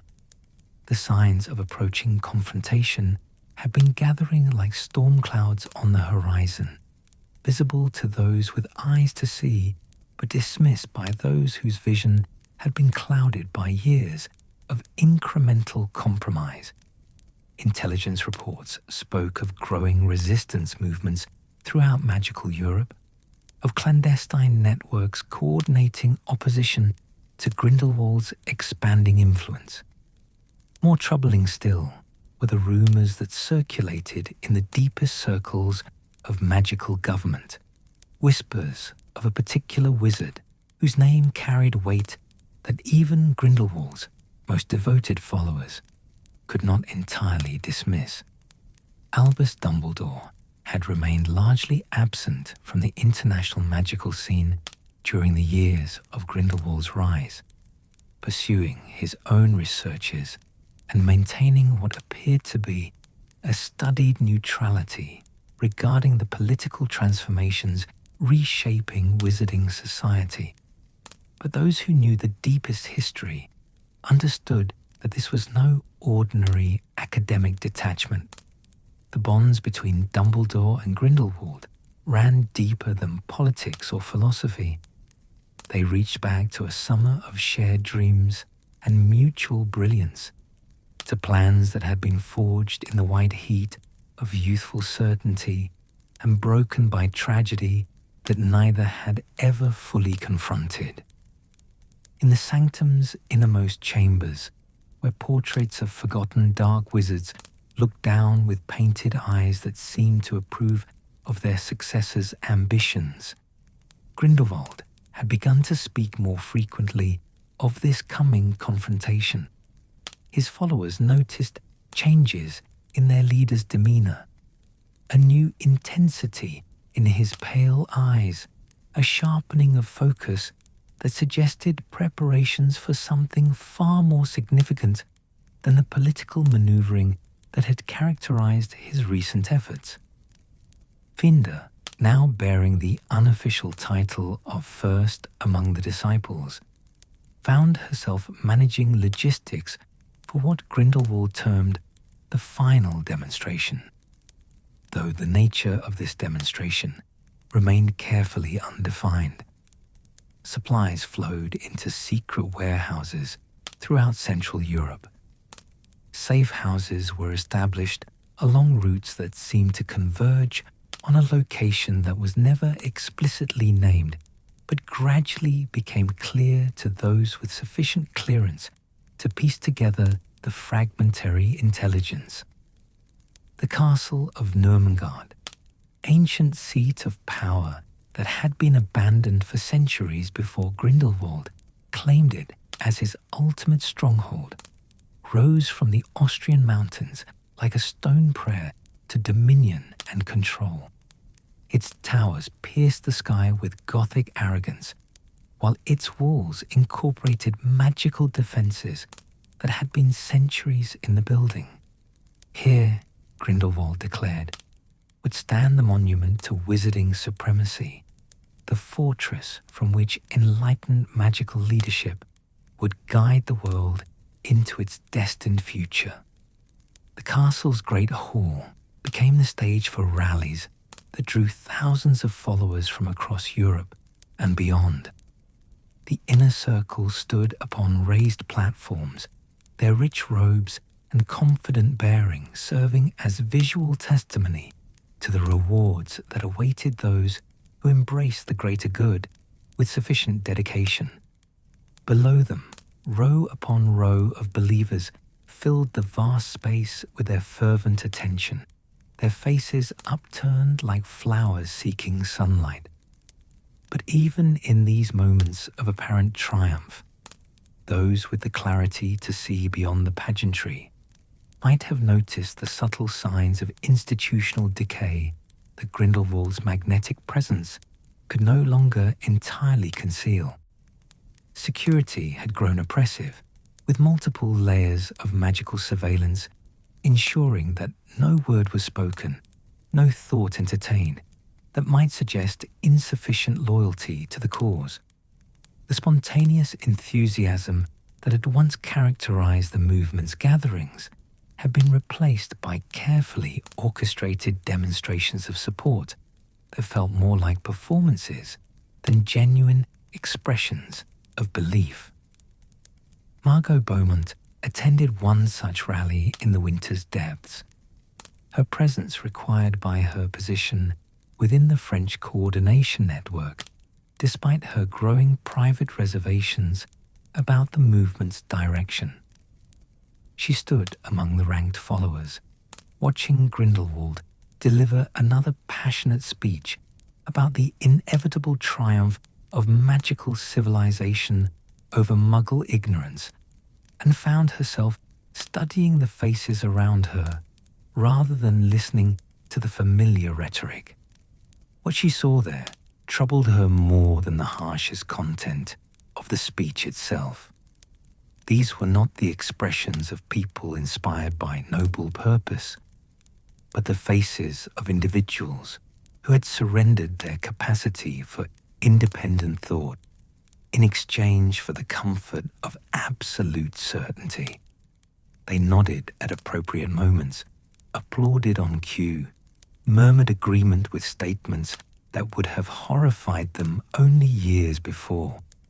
They had become echo chambers for their leader's will, amplifying and reflecting back his thoughts, without adding any originality or insight of their own. The realization struck her with the force of a physical blow. She was looking at herself, at what she had been becoming through months of gradual accommodation to increasingly extreme positions. The woman who had joined this movement to help heal a wounded world had been slowly transformed into someone who could rationalize almost any action as necessary for the greater good. The change had been so gradual, so carefully managed, that she had barely noticed it happening. That night, in the privacy of her assigned quarters within Normangard's guest chambers, Margot made a decision that would have been unthinkable even weeks earlier. She began to compose a letter, not to movement colleagues or sympathetic friends, but to old acquaintances who had never been drawn into Grindelwald's orbit, people whose perspective had not been shaped by years of ideological conditioning. The letter was never sent. Before dawn broke over the mountain peaks, it was discovered during one of the routine security sweeps that had become standard practice within all movement facilities. By sunrise, Margot found herself facing a review board composed of inner circle members whose faces she had once regarded with admiration and trust. "Doubts are natural," Vinder explained, with the patient tone of a teacher correcting a confused student. "The magnitude of what we're attempting can overwhelm even the most dedicated supporter. But doubt must be overcome, not indulged. The greater good requires servants whose commitment is absolute, whose faith in our leader's wisdom remains unshakable even when individual understanding fails." The session that followed was not presented as punishment, but as therapy, an opportunity for Margot to work through her confusion with the help of colleagues who had successfully navigated similar periods of uncertainty. The techniques employed were subtle, sophisticated applications of magical psychology that had been developed specifically for such situations. Memory modification was not used. That crude tool left traces that could cause complications later. Instead, gentler methods were applied, spells that enhanced emotional associations with positive experiences while dampening recollection of troubling incidents, charms that increased receptivity to suggestion while leaving the subject's sense of personal agency intact. By the time the session ended, Margot's dangerous questions had been replaced by renewed dedication to the cause. Her letter was forgotten, dismissed as the product of temporary stress rather than legitimate moral concern. She returned to her duties with apparent enthusiasm, though careful observers might have noticed a certain vacancy in her eyes, a quality of forced brightness that had not been there before. Similar interventions were becoming increasingly common throughout the movement's ranks as winter deepened and the promised confrontation approached. The inner circle had developed entire departments devoted to what they termed loyalty maintenance, elaborate bureaucracies dedicated to identifying and correcting ideological deviation before it could spread to others. The techniques employed grew more sophisticated with each passing month, incorporating advances in magical psychology that would have impressed academic researchers if they had been applied to benevolent purposes. But even the most advanced methods of control could not entirely suppress the growing awareness among some followers that something fundamental had gone wrong with their noble cause. Heinrich Zimmermann, despite undergoing 2 separate loyalty maintenance sessions, continued to harbor private doubts that he was now far too wise to express openly. Thomas Weber had learned to perform the expected rituals of devotion while mentally cataloguing the increasing evidence of systematic abuse within movement facilities. The crisis came not from within the movement, but from outside it, in the form of reports that Albus Dumbledore was gathering his own forces, preparing to challenge Grindelwald's vision with something more dangerous than political opposition: moral clarity backed by magical power that could potentially match even the Dark Lord's formidable abilities. The prospect of facing his former friend in direct combat seemed to energize Grindelwald in ways that years of political maneuvering had not. He began spending long hours in solitary study, researching magical techniques that even his inner circle was not permitted to observe. The Elder Wand, that legendary artifact he had claimed years earlier, never left his side now, its power humming through the castle stones like a barely contained storm.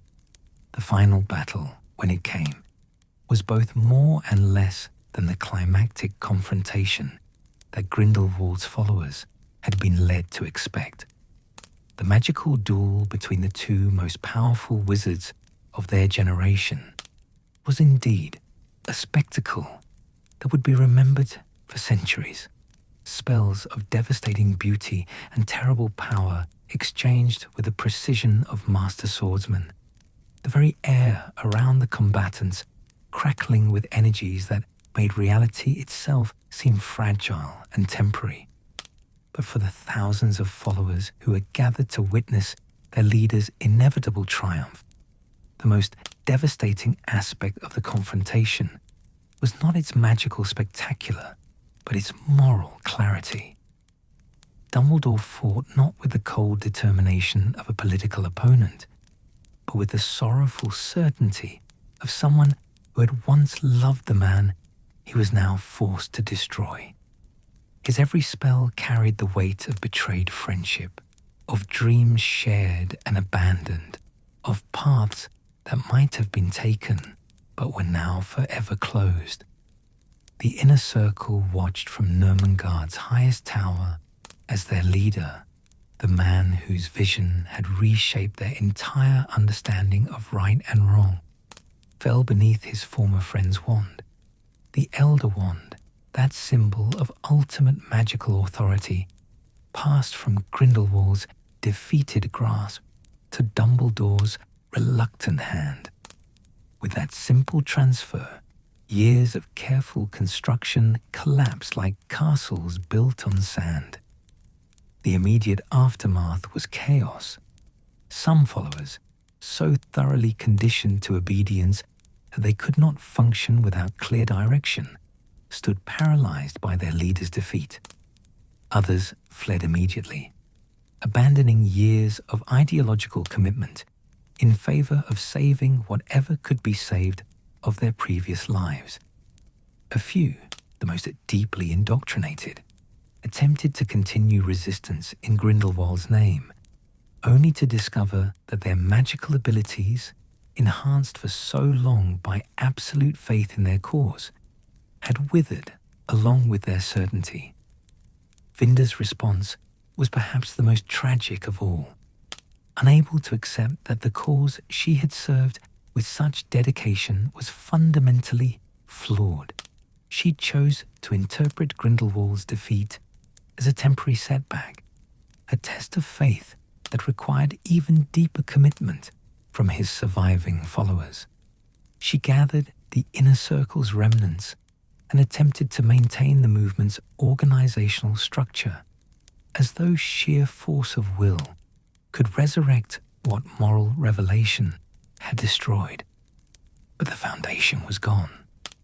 Without Grindelwald's charismatic presence to bind them together, the thousands of followers discovered that they were merely individuals who had made increasingly questionable choices in service of dreams that had proven to be illusions.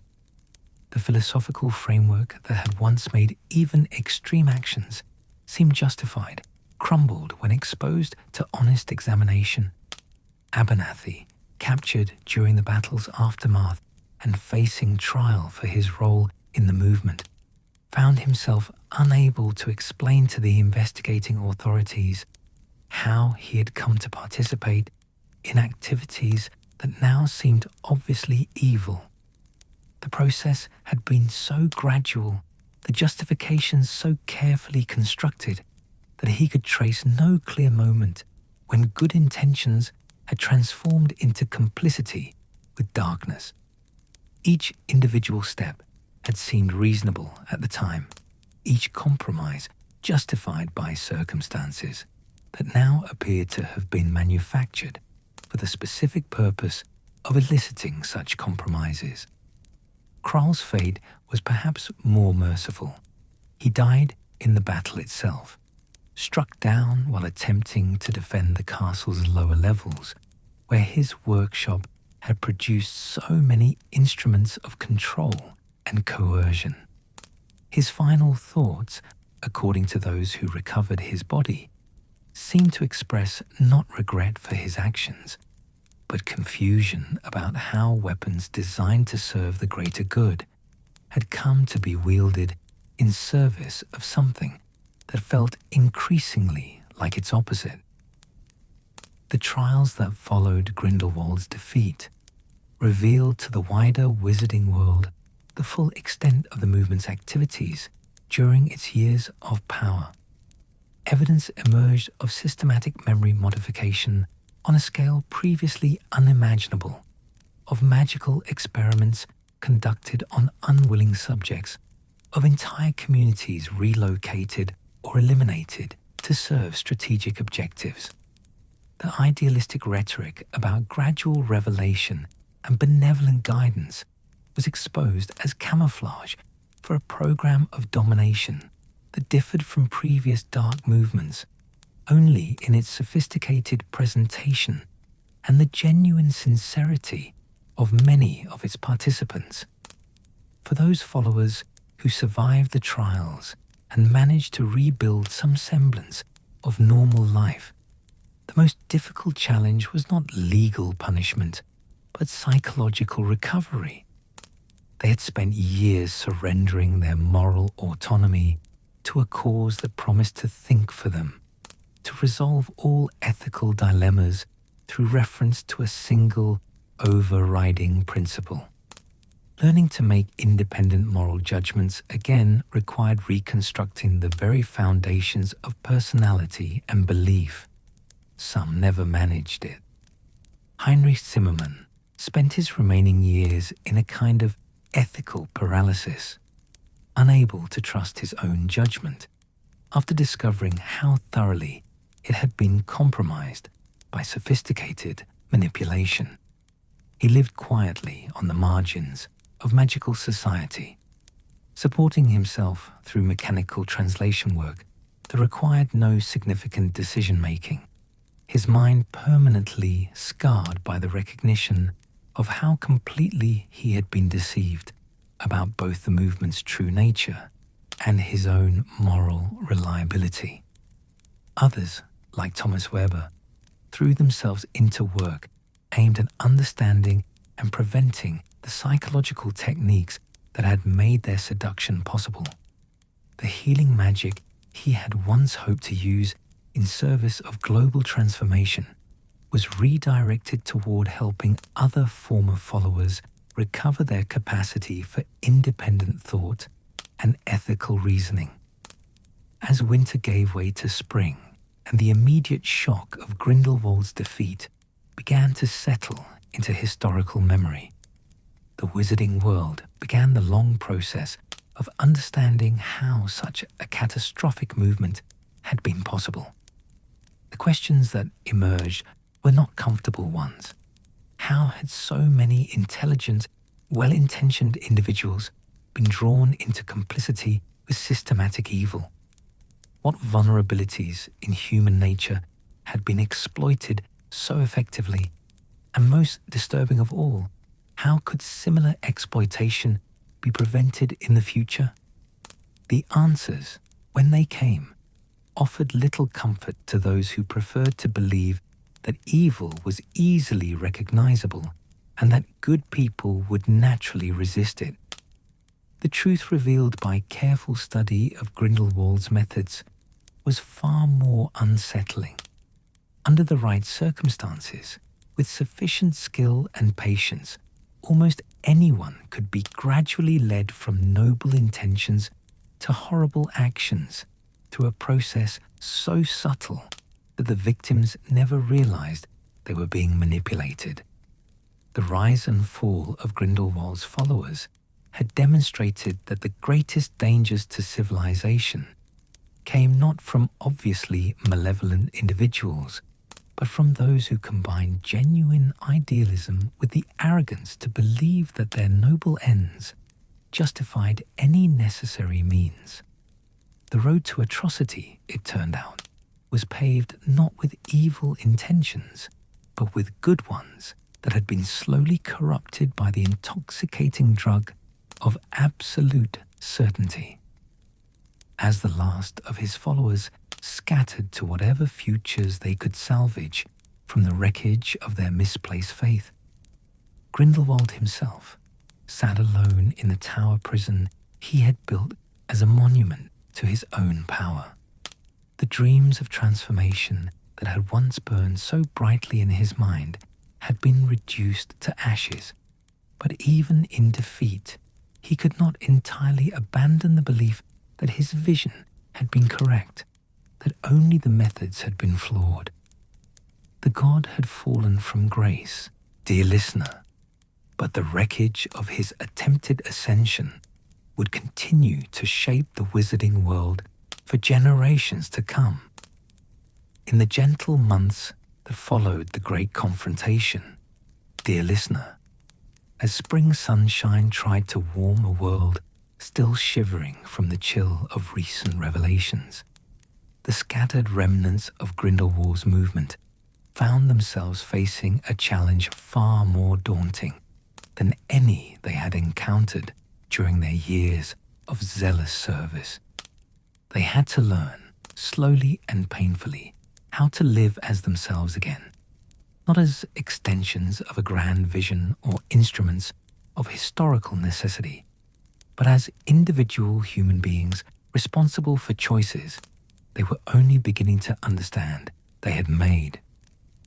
Let your mind drift peacefully as we explore these quieter tragedies, the personal reckonings that unfolded in small apartments and lonely cottages across magical Europe, where former believers struggled to rebuild not just their lives, but their very sense of who they were and what they stood for. For in these intimate moments of reckoning, we find perhaps the most profound lessons about the nature of redemption and the long, difficult path that leads from darkness back toward light.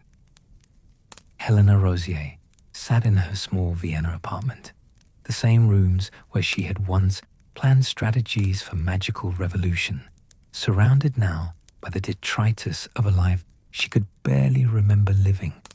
The elegant robes that had marked her status within the movement hung in her wardrobe like discarded costumes from a play she no longer wished to remember. The books that had once filled her with righteous certainty gathered dust on shelves while she struggled to find the courage to open even the most innocuous texts, fearful of what ideas might still lurk between familiar pages. The woman who had once stood before crowds of eager recruits, explaining with passionate eloquence why the greater good justified any necessary sacrifice, now found herself unable to make the simplest decisions. What to eat for breakfast became an agonizing choice when every option seemed weighted with moral implications she could no longer trust herself to evaluate correctly. Which route to take to the market required careful consideration of whether her motives were pure or tainted by the subtle manipulations she had learned to employ during her years as one of Grindelwald's most effective recruiters. Her sister Vinda's fate had been far worse. Captured during the battle at Nurmengard and held for trial, she had maintained her defiance to the end, insisting with undiminished fervor that Grindelwald's vision had been correct, even if his methods had occasionally proven excessive. The authorities had been gentle with her, understanding that her loyalty represented not evil, but a kind of magical madness, a condition that had affected thousands of otherwise decent people who had surrendered their judgment to a cause that promised to think for them. But gentleness could not restore what years of absolute certainty had destroyed. Vinda had lived for so long as an extension of Grindelwald's will that she seemed to have no independent identity left to recover. In the secure facility where she spent her final years, she would speak for hours about the glorious future that would surely dawn once people understood the truth of what they had been trying to accomplish. The staff learned not to contradict these visions directly, understanding that challenging her remaining beliefs would leave her with nothing at all. Helena visited her sister once each month, sitting in the facility's garden where enchanted flowers bloomed regardless of season, and fountains played melodies designed to soothe troubled minds. These visits were exercises in careful navigation, conversations that required constant attention to avoid topics that might trigger Vinda's passionate defenses of their shared past. "Do you remember?"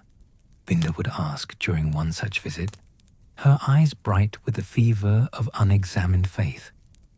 "How we used to discuss the theoretical applications of mass memory modification. I've been thinking about more efficient methods, ways to ensure that the necessary corrections take hold more permanently. When the time comes to implement the program properly, we'll need to be prepared for resistance from those who don't understand the benefits of guided recollection." Helena would nod and murmur appropriate responses, her heart breaking as she listened to her sister describe with clinical enthusiasm techniques for mental violation that had once seemed like legitimate tools of social improvement. The woman speaking was her sister, but also a stranger, someone who had been so thoroughly reshaped by ideology that she could no longer recognize the horror of what she was proposing. These visits left Helena drained and guilty, torn between love for the sister she remembered and revulsion for what that sister had become. Worse still was the recognition that she herself had been traveling the same path, had been saved only by Grindelwald's defeat and her own capacity for doubt. The line between victim and perpetrator, she discovered, was far thinner than she had ever imagined. Across the continent, other former followers were conducting their own painful reckonings with past choices and present realities. Ernst Morgenstern, the elderly wizard who had attended some of Grindelwald's earliest Vienna gatherings, found himself revisiting every decision he had made over the past several years, searching for the moment when reasonable caution had transformed into complicit silence. He remembered attending meetings where increasingly extreme policies were discussed and approved without meaningful debate. He recalled his own failure to speak up when younger members expressed enthusiasm for methods that made him uncomfortable. Most painfully of all, he remembered the gradual process by which his discomfort had faded, replaced by a kind of ethical numbness that allowed him to function within an organization whose activities had drifted far from its stated ideals. The old man spent his days writing letters to families whose loved ones had disappeared during the movement's operations, to communities that had been relocated for strategic purposes, to colleagues whose careers had been destroyed for insufficient loyalty to the cause. Most of these letters were never sent. How could he explain his complicity to people whose lives had been shattered by the organization he had supported? What words could possibly convey both genuine remorse and acceptance of responsibility for choices that had seemed reasonable at the time, but were clearly monstrous in retrospect? Some former followers chose the path of complete denial, insisting that they had been deceived about the movement's true nature, or claiming that their own involvement had been minimal and insignificant. These individuals often proved to be the most bitter and defensive, unable to acknowledge their willing participation in activities that had caused tremendous suffering. They formed small, secretive groups that met in private homes and taverns, nursing grievances against the authorities who had unfairly prosecuted them, and maintaining that Grindelwald's vision had been fundamentally sound, even if some of his followers had exceeded their authority. Thomas Weber chose a different path entirely. The healer who had once dreamed of using magic to cure Muggle diseases threw himself into research aimed at understanding and treating the psychological damage caused by the techniques Grindelwald's movement had employed.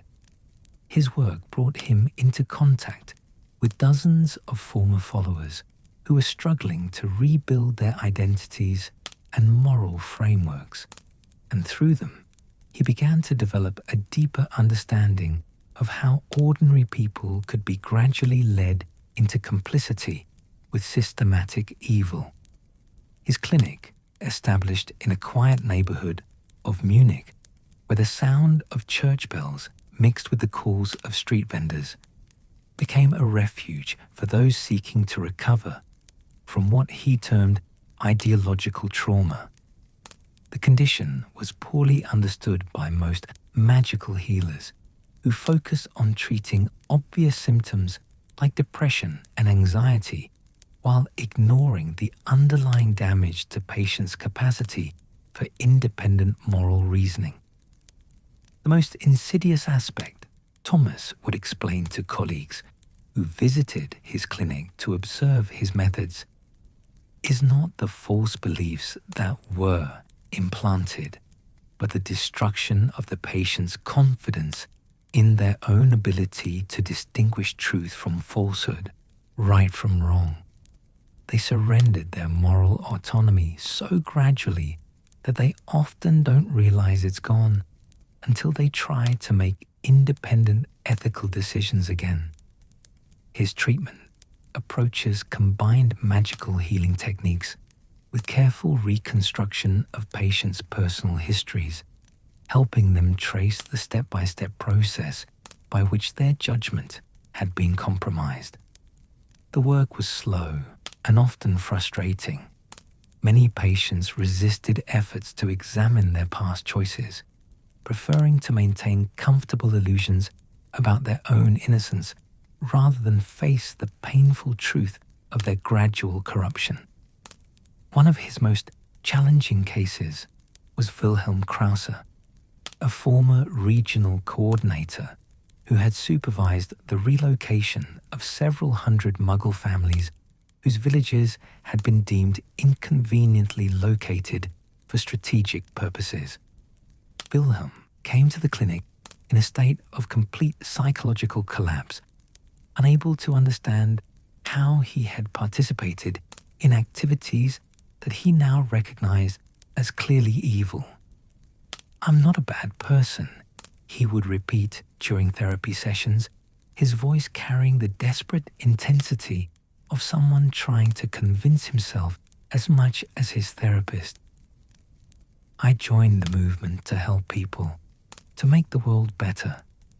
I never intended for anyone to be hurt. How did helping people turn into what I did? Thomas learned to approach such cases with infinite patience, understanding that the healing process required patients to reconstruct not just their understanding of past events, but their entire framework for making moral judgments. Wilhelm's recovery took nearly 2 years, during which he slowly learned to accept responsibility for his actions while also understanding the sophisticated manipulation techniques that had been used to secure his compliance. The process was made more difficult by the attitudes of the broader wizarding community toward former followers. Many ordinary witches and wizards, horrified by revelations about the movement's activities, preferred to believe that anyone who had participated must have been fundamentally evil or weak. This simplified narrative made it easier to avoid uncomfortable questions about their own potential vulnerability to similar manipulation, but it also made recovery more difficult for those genuinely seeking redemption.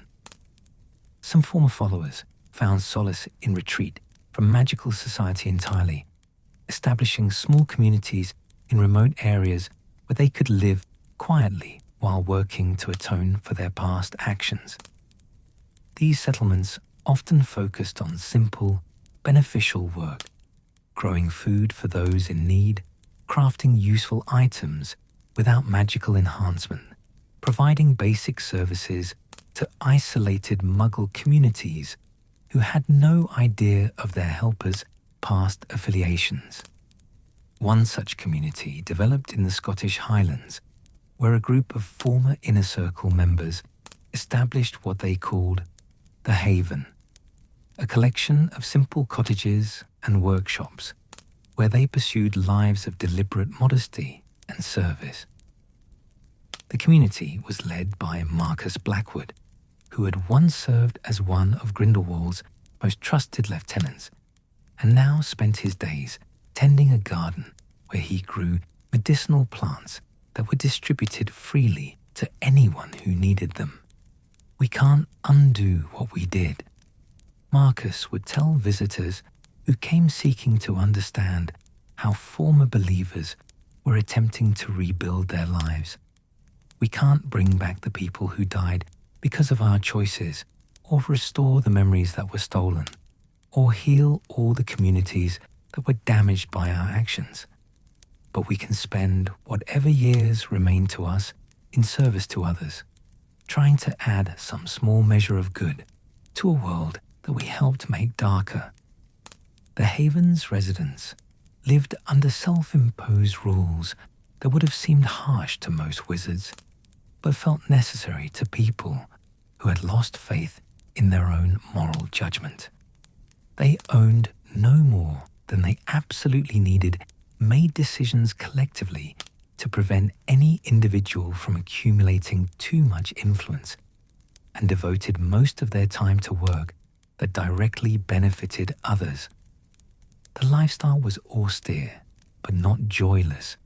They had found a kind of peace in accepting limitations that protected both themselves and others from the corrupting effects of unchecked power. Yet even these attempts at redemption were complicated by the lasting effects of their years within Grindelwald's movement. Many former followers discovered that they had lost the ability to form normal relationships, having become so accustomed to evaluating every interaction in terms of manipulation and advantage that they could no longer trust their own emotions or those of others.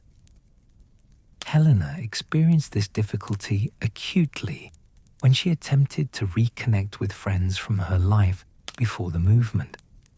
Conversations that should have been simple and pleasant became exercises in second-guessing. Was she unconsciously using persuasion techniques learned during her recruitment training? Were her friends being genuinely friendly or merely cautious around someone with her history?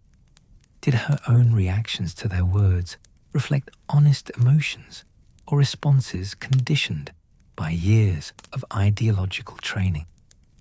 The isolation was made worse by well-meaning attempts by former colleagues to recruit her for new causes, organizations dedicated to preventing the rise of future dark movements. Political parties focused on reforming magical education, research groups studying the psychology of mass manipulation. Each invitation, however worthy its aims, reminded Helena of how easily good intentions could be corrupted by the certainty that one's cause justified whatever methods proved necessary to advance it. As the seasons turned and years began to pass, some former followers did manage to build new lives based on hard-won wisdom about their own limitations and the dangers of ideological certainty. They became teachers who emphasized critical thinking over dogmatic acceptance, healers who focused on treating individuals rather than transforming society, craftspeople who took satisfaction in creating beautiful things without any grand purpose beyond the beauty itself. But the scars remained visible in ways both obvious and subtle. They avoided political involvement, fearful of their own susceptibility to charismatic leadership. They questioned their own motivations obsessively, unable to trust instincts that had once led them so far astray. They carried with them a bone-deep understanding of how easily good people could be led to do terrible things, a knowledge that made them both wiser and sadder than their neighbors who had never tested the limits of their own moral reliability. The children of former followers faced their own unique challenges, growing up in households where parents struggled with shame and uncertainty about the most basic questions of right and wrong.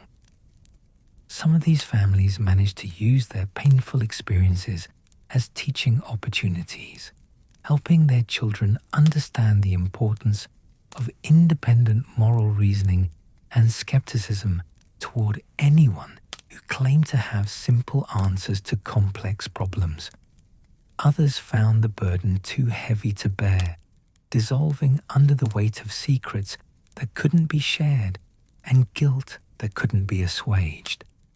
The movement's casualties extended far beyond those who had died in its service or been directly harmed by its activities. Entire family lines were affected by the choices made during those years when the greater good had seemed to justify any necessary sacrifice. As autumn returned to Europe once again, bringing with it the familiar cycle of death and renewal that marked the passage of time, the former followers of Grindelwald's movement continued their slow, difficult journey toward whatever peace they might eventually find. Some would succeed in building new lives based on genuine understanding of their past mistakes. Others would remain forever trapped by guilt and confusion, unable to move forward but unwilling to forget. All of them carried within their hearts the bitter knowledge that good intentions were not enough to prevent evil, that intelligence and education provided no immunity against sophisticated manipulation, and that the capacity for moral blindness lurked within every human soul, waiting for the right combination of circumstances to awaken it from its slumber. The ruins of their lives would serve as a warning to future generations, dear listener, a reminder that the price of moral certainty is often the loss of moral clarity, and that the road to redemption is always longer and more difficult than the path that led away from it. In the gentle years that followed the Great Reckoning, dear listener. As the immediate wounds began their slow process of healing, and the scattered survivors of Grindelwald's movement either found redemption or faded into obscurity, the wizarding world faced a more subtle but perhaps more important challenge: how to preserve the painful lessons of recent history while still maintaining the capacity for hope and positive change that makes civilization possible. Let your breathing grow deep and peaceful as we explore this final chapter, where the echoes of belief, both poisoned and pure, continue to reverberate through the corridors of magical institutions, the pages of scholarly texts, and the quiet conversations of those who had lived through transformation and emerged forever changed by the experience. For it is in understanding how societies remember their failures that we glimpse the eternal human struggle between wisdom and forgetfulness, between the comfortable illusion of safety and the difficult truth of perpetual vigilance. The first memorials were simple things: plaques mounted on walls where victims had last been seen, gardens planted in villages that had been relocated for the greater good, reading rooms established in libraries to house the testimony of those who had suffered under the movement's benevolent tyranny. These modest monuments served multiple purposes. They honored the memory of those who had been lost, provided focal points for community healing, and created tangible reminders of costs that were all too easy to forget when the immediate crisis had passed. But as the years accumulated and the sharp edges of recent trauma began to blur into the softer contours of historical memory, more sophisticated forms of remembrance began to emerge. The International Confederation of Wizards, chastened by revelations about how thoroughly it had been penetrated and manipulated during Grindelwald's rise, established the Institute for the Study of Magical Extremism, housed in a converted monastery in the Swiss Alps, where scholars could pursue their research in an atmosphere of contemplative detachment. The Institute's first director was an unlikely choice, Professor Miranda Clearwater, a witch whose background was in theoretical charm work rather than political science or historical analysis. But her appointment reflected a growing understanding that the movement's success had been based not on conventional political strategies, but on sophisticated magical manipulation techniques that required equally sophisticated study to understand and counter. We made the mistake, Professor Clearwater explained during her inaugural address to an audience of international magical dignitaries, of assuming that resistance to dark movements was simply a matter of moral character and political awareness. We now understand that the human mind, even the magical human mind, can be influenced by techniques so subtle and gradual that the victim never realizes they are being manipulated. Our mission is not simply to preserve historical memory, but to develop the intellectual and magical defenses necessary to prevent similar tragedies in the future. The Institute's research took multiple forms, from detailed analysis of the movement's recruitment methods to development of magical techniques that could detect and counter various forms of mental influence.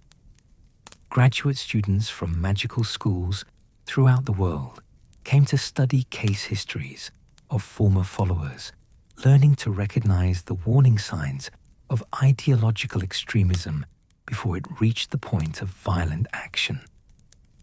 One of the Institute's most important projects was the compilation of what became known as the Testimonial Archive, a comprehensive collection of accounts from individuals who had been affected by Grindelwald's movement in various ways. Former followers described the gradual process by which their judgment had been compromised.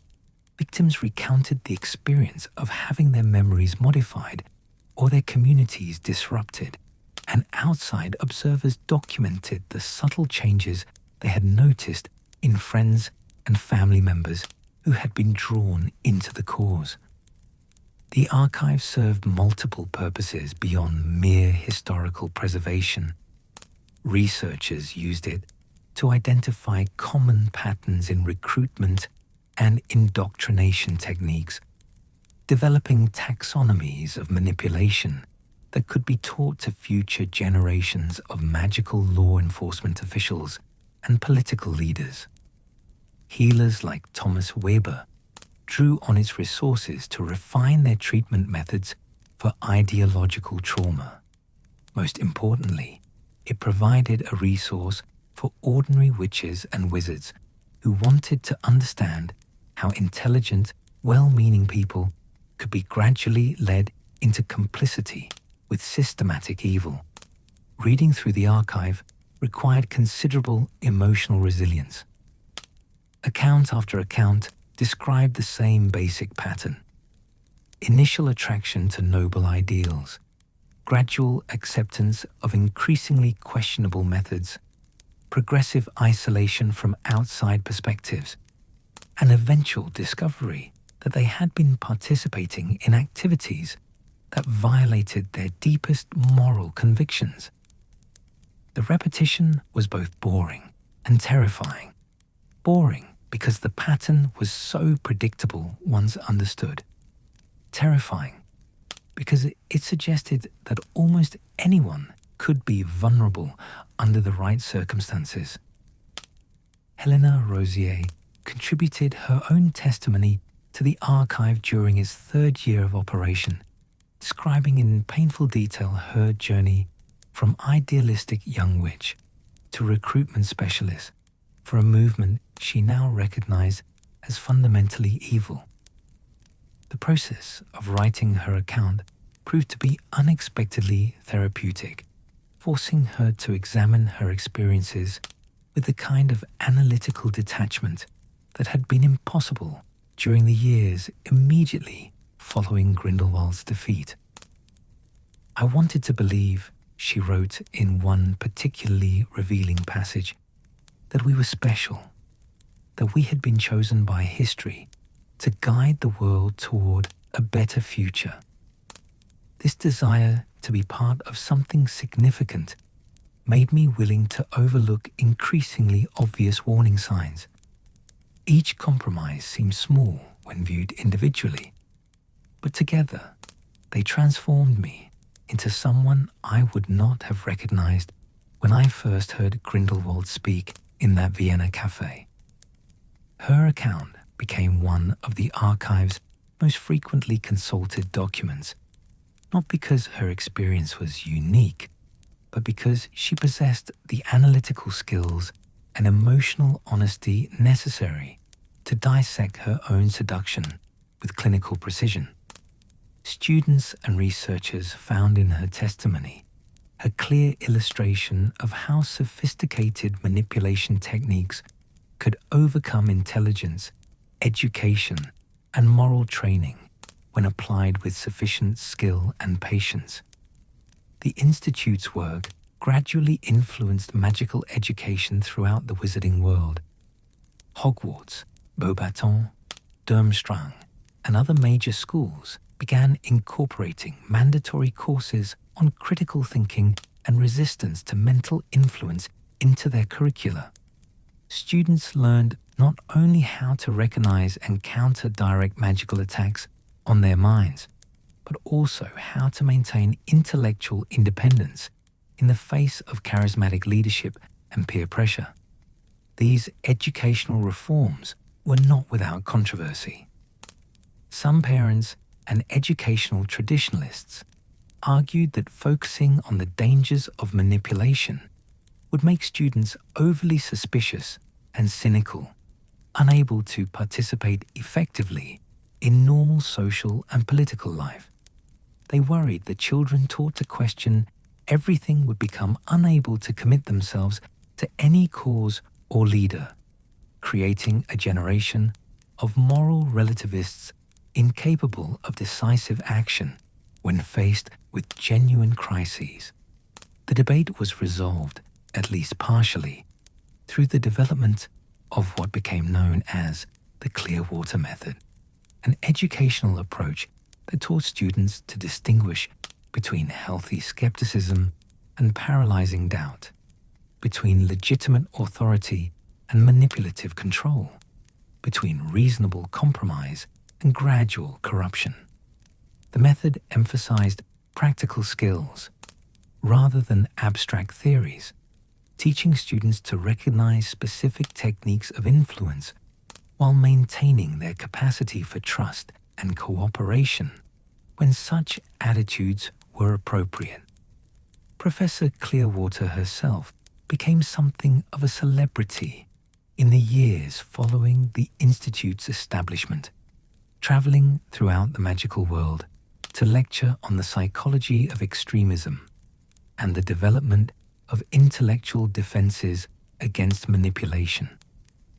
Her presentations were carefully crafted to avoid the kind of charismatic appeal that had made Grindelwald so effective, instead emphasizing evidence-based analysis and encouraging audience members to think critically about her own arguments. Ironically, she would often note during these lectures, the most important lesson we can learn from studying Grindelwald's movement is the danger of becoming too certain about any ideology, including our own opposition to ideological extremism. The moment we stop questioning our own assumptions and methods, we begin the process of transformation that could eventually lead us to become what we originally set out to oppose. This paradoxical wisdom that the best defense against extremism was a kind of principled uncertainty that remained committed to core values while questioning the methods used to pursue them, became the Institute's unofficial motto and the philosophical foundation for most counter-extremism work in the post-Grindelwald era. The influence of this approach extended far beyond academic circles. The Wiesengemot and other magical governing bodies adopted procedures designed to prevent the kind of gradual institutional capture that had made Grindelwald's political success possible.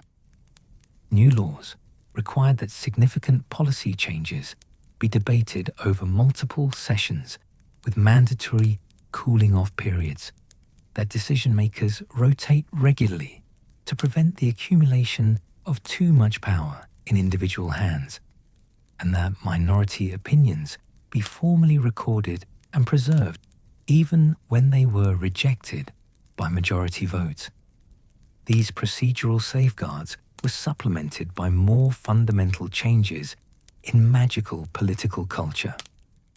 The automatic deference to authority that had characterized traditional wizarding society gave way to a more questioning attitude that demanded evidence and reasoning rather than accepting decisions based solely on the status or charisma of those making them.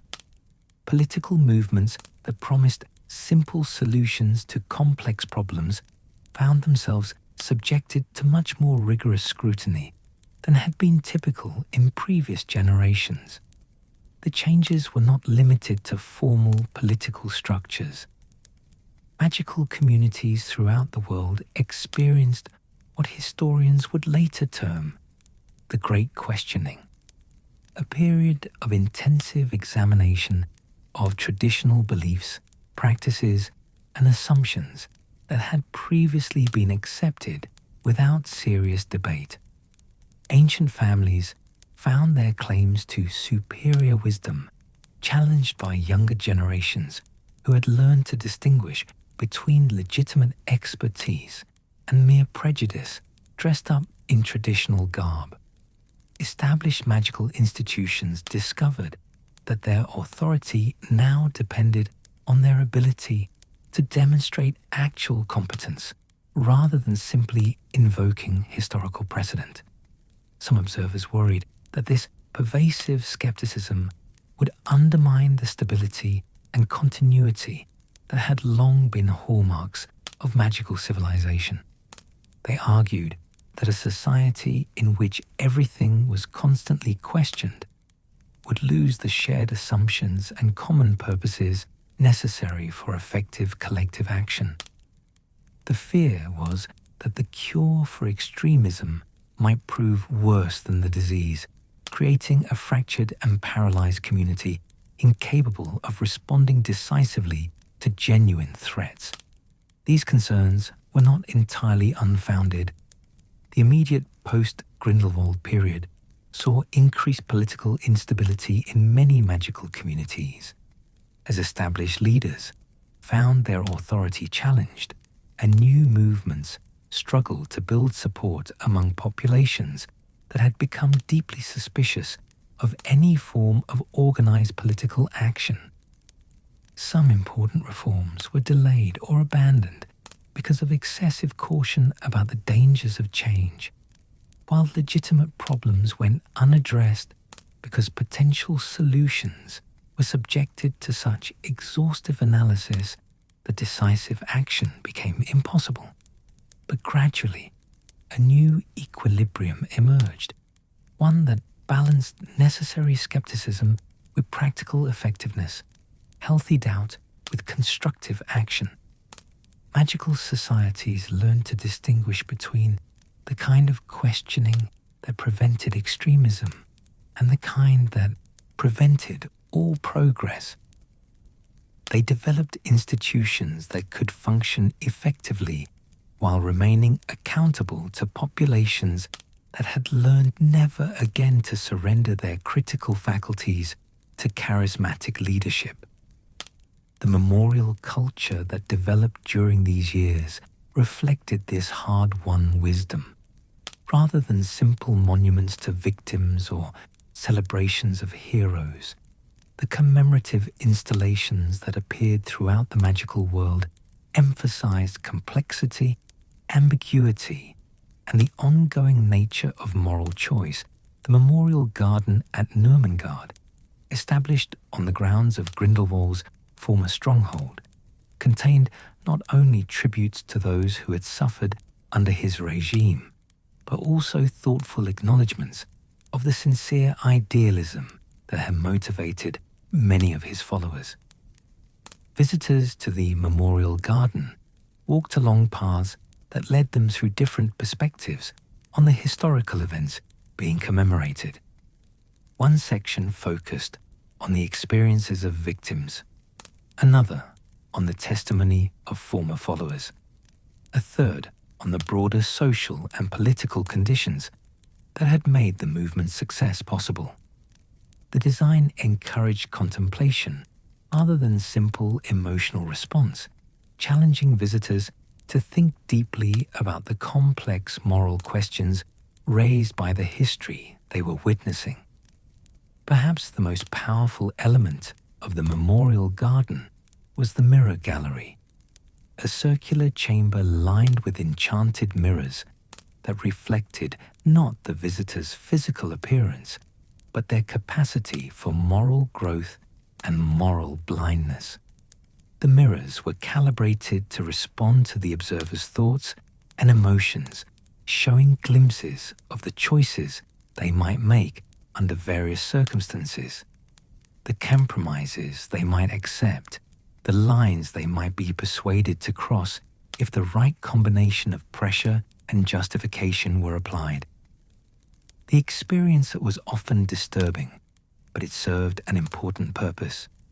It reminded visitors that the capacity for both good and evil existed within every human heart, that moral vigilance was an ongoing responsibility rather than a one-time achievement, and that the price of preventing future atrocities was eternal attention to the subtle processes by which ordinary people could be transformed into willing participants in systematic evil. As the decades passed and direct memories of Grindelwald's movement faded into historical study, the lessons learned during those years became integrated into the fundamental assumptions of magical civilization. Children grew up learning to question authority while respecting legitimate expertise, to commit themselves to causes while maintaining intellectual independence, to work for positive change while remaining alert to the corrupting effects of power and certainty. The transformation was not complete or perfect. New extremist movements continued to emerge, requiring constant vigilance and occasional direct action to prevent them from achieving the kind of success that Grindelwald had enjoyed. But these later movements found it much more difficult to achieve mass support, encountering populations that had been educated in the techniques of manipulation and immunized against the appeal of simple solutions to complex problems. The ultimate legacy of Grindelwald's rise and fall was neither the specific policies he had promoted nor the particular tragedies he had caused, but rather the deeper understanding of human nature and political possibility that emerged from careful study of his methods and their consequences. The wizarding world learned that the greatest threats to freedom and dignity came not from obviously evil individuals, but from those who combined genuine idealism with the arrogance to believe that their noble ends justified any necessary means. This knowledge became part of the common wisdom passed down through generations, not as abstract philosophical principle, but as practical guidance for navigating the complex moral landscape of political and social life. The memorial installations, educational programs, and research institutions established in the aftermath of Grindelwald's defeat served as permanent reminders that vigilance against extremism was not a temporary emergency measure, but an ongoing responsibility of citizenship in any free society. And so, dear listener, as our tale draws to its close and the echoes of ancient conflicts fade into the gentle rhythm of your breathing, we are left with this final wisdom, that the price of freedom is not merely eternal vigilance against external enemies, but constant attention to the subtle corruptions that can transform any of us from defenders of justice into instruments of oppression. The greatest victory over extremism lies not in its dramatic defeat, but in the patient daily work of maintaining the habits of mind and heart that make such movements impossible to sustain. In remembering the rise and fall of Grindelwald's followers, we honor not only those who suffered under their misguided rule, but also those who found the courage to recognize their mistakes and begin the long, difficult journey back toward light. And so, dear listener, as the final echoes of this long and complex tale settle into the peaceful quiet of your evening sanctuary, let your mind drift gently away from the weight of history and toward the restorative embrace of sleep. The story we have shared tonight of belief and betrayal, of hope transformed into horror and slowly rebuilt into wisdom, carries within it truths that are both ancient and eternal. Lessons that each generation must learn anew about the fragile nature of goodness and the constant vigilance required to preserve it. But these are thoughts for daylight hours, for moments when the mind is sharp and ready to grapple with difficult questions. Tonight, as darkness settles like a soft blanket over the world beyond your windows, let these complex themes dissolve into simpler truths that can carry you peacefully into dreams. Remember not the specific details of political maneuvering or ideological corruption, but rather the deeper currents that flow beneath all human stories, the eternal dance between light and shadow, the endless cycle of falling and rising again, the quiet heroism of ordinary people who choose each day to begin anew with whatever wisdom they have managed to gather from their mistakes. The followers of Grindelwald, in all their tragic complexity, were not so different from any of us who have ever yearned to be part of something greater than ourselves, who have ever been tempted by the promise of simple answers to life's persistent questions, who have ever discovered that our noblest intentions could lead us down paths we never meant to walk. Their story reminds us not to judge them harshly, but to recognize in their failures the same human vulnerabilities that live within our own hearts, waiting to be either nurtured into wisdom or exploited by those who would use our best impulses for their worst purposes. Yet their story is also one of redemption, not the dramatic, single-moment transformation beloved of fairy tales, but the slow, patient work of rebuilding trust in oneself and others, of learning to make moral choices without the crutch of absolute certainty, of discovering that true strength lies not in never falling, but in rising each time we fall with a little more wisdom than we possessed before.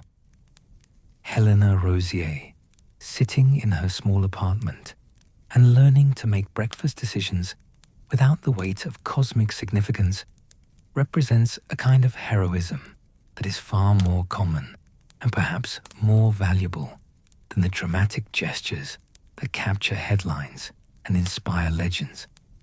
The healers, like Thomas Weber, who dedicated their remaining years to helping others recover from the psychological wounds of ideological extremism, remind us that every ending is also a beginning, that even the most devastating failures can become the foundation for new forms of service and compassion.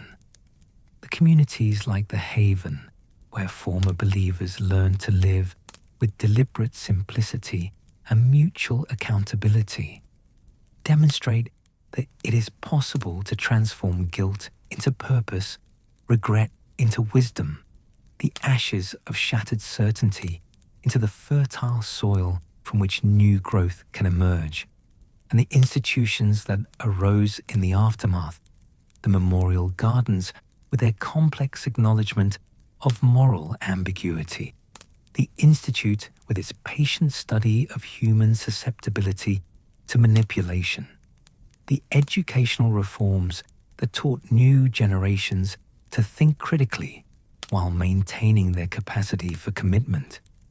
These represent humanity's greatest strength, the ability to learn from catastrophic mistakes and build safeguards that make similar catastrophes less likely in the future. As you feel your eyelids growing heavy and your breathing slowing to match the natural rhythms of rest, let your mind release its grip on the specific details of this tale and drift instead toward the patterns that connect all human stories across time and culture. The rise and fall of movements, the ebb and flow of hope and disappointment, the eternal struggle between the forces that would diminish us and those that call us to become our best selves. These are the great themes that run through every life, every community, every generation's attempt to build something better than what came before. But tonight, these grand themes need not burden you with their weight.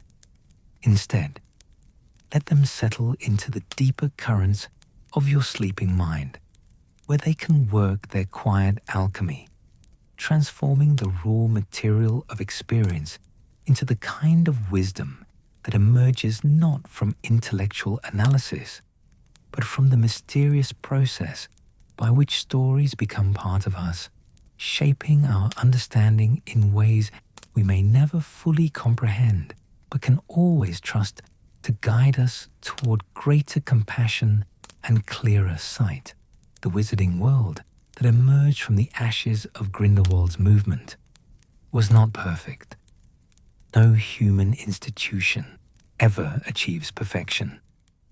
But it was wiser, more aware of its own capacity for both good and evil, more committed to the difficult but essential work of maintaining the delicate balance between order and freedom, between commitment and independence, between the comfort of certainty and the strength that comes from acknowledging uncertainty, while still choosing to act with whatever light we have been given. This wisdom, hard-won through suffering, but precious beyond measure, is perhaps the greatest legacy that the followers of Grindelwald left to future generations. Not the specific policies they promoted or the particular tragedies they caused, but the deeper understanding that goodness is not a destination, but a direction, not a state of being, but a series of choices made new each day, not a shield against moral complexity, but a compass for navigating through it with grace and humility. As sleep draws near and the boundaries between waking thought and dream begin to blur, carry with you this gentle truth that every day offers new opportunities to choose kindness over cruelty, wisdom over certainty, compassion over judgment. The grand gestures of history may capture our imagination, but it is in the quiet, daily choices of ordinary people that the real work of building a better world takes place. One conversation, one decision, one moment of choosing love over fear at a time. Let the soft darkness that surrounds you now represent not the absence of light, but its patient waiting, the eternal promise that dawn will come again, bringing with it new chances to begin again, to choose again, to become again the people we most wish to be. The story of Grindelwald's followers reminds us that we are all capable of both great harm and great healing, but the choice between them remains always ours to make. Rest now, dear listener, in the knowledge that whatever mistakes you may have made, whatever failures you may carry, whatever doubts may trouble your waking hours, the morning will offer fresh possibilities for redemption, for growth, for the kind of quiet heroism that transforms both self and world through the accumulated power of small, consistent choices made with love and wisdom. The rise and fall of movements may shake the foundations of nations, but the true foundation of all human hope lies in the individual heart that chooses, moment by moment, to turn away from darkness and toward light. May your dreams be filled with the gentle strength that comes from knowing yourself to be part of this eternal story of falling and rising, of losing and finding, of darkness and dawn. Sleep well, and may you wake with renewed faith in your own capacity for wisdom, compassion, and the kind of ordinary courage that makes extraordinary transformation possible.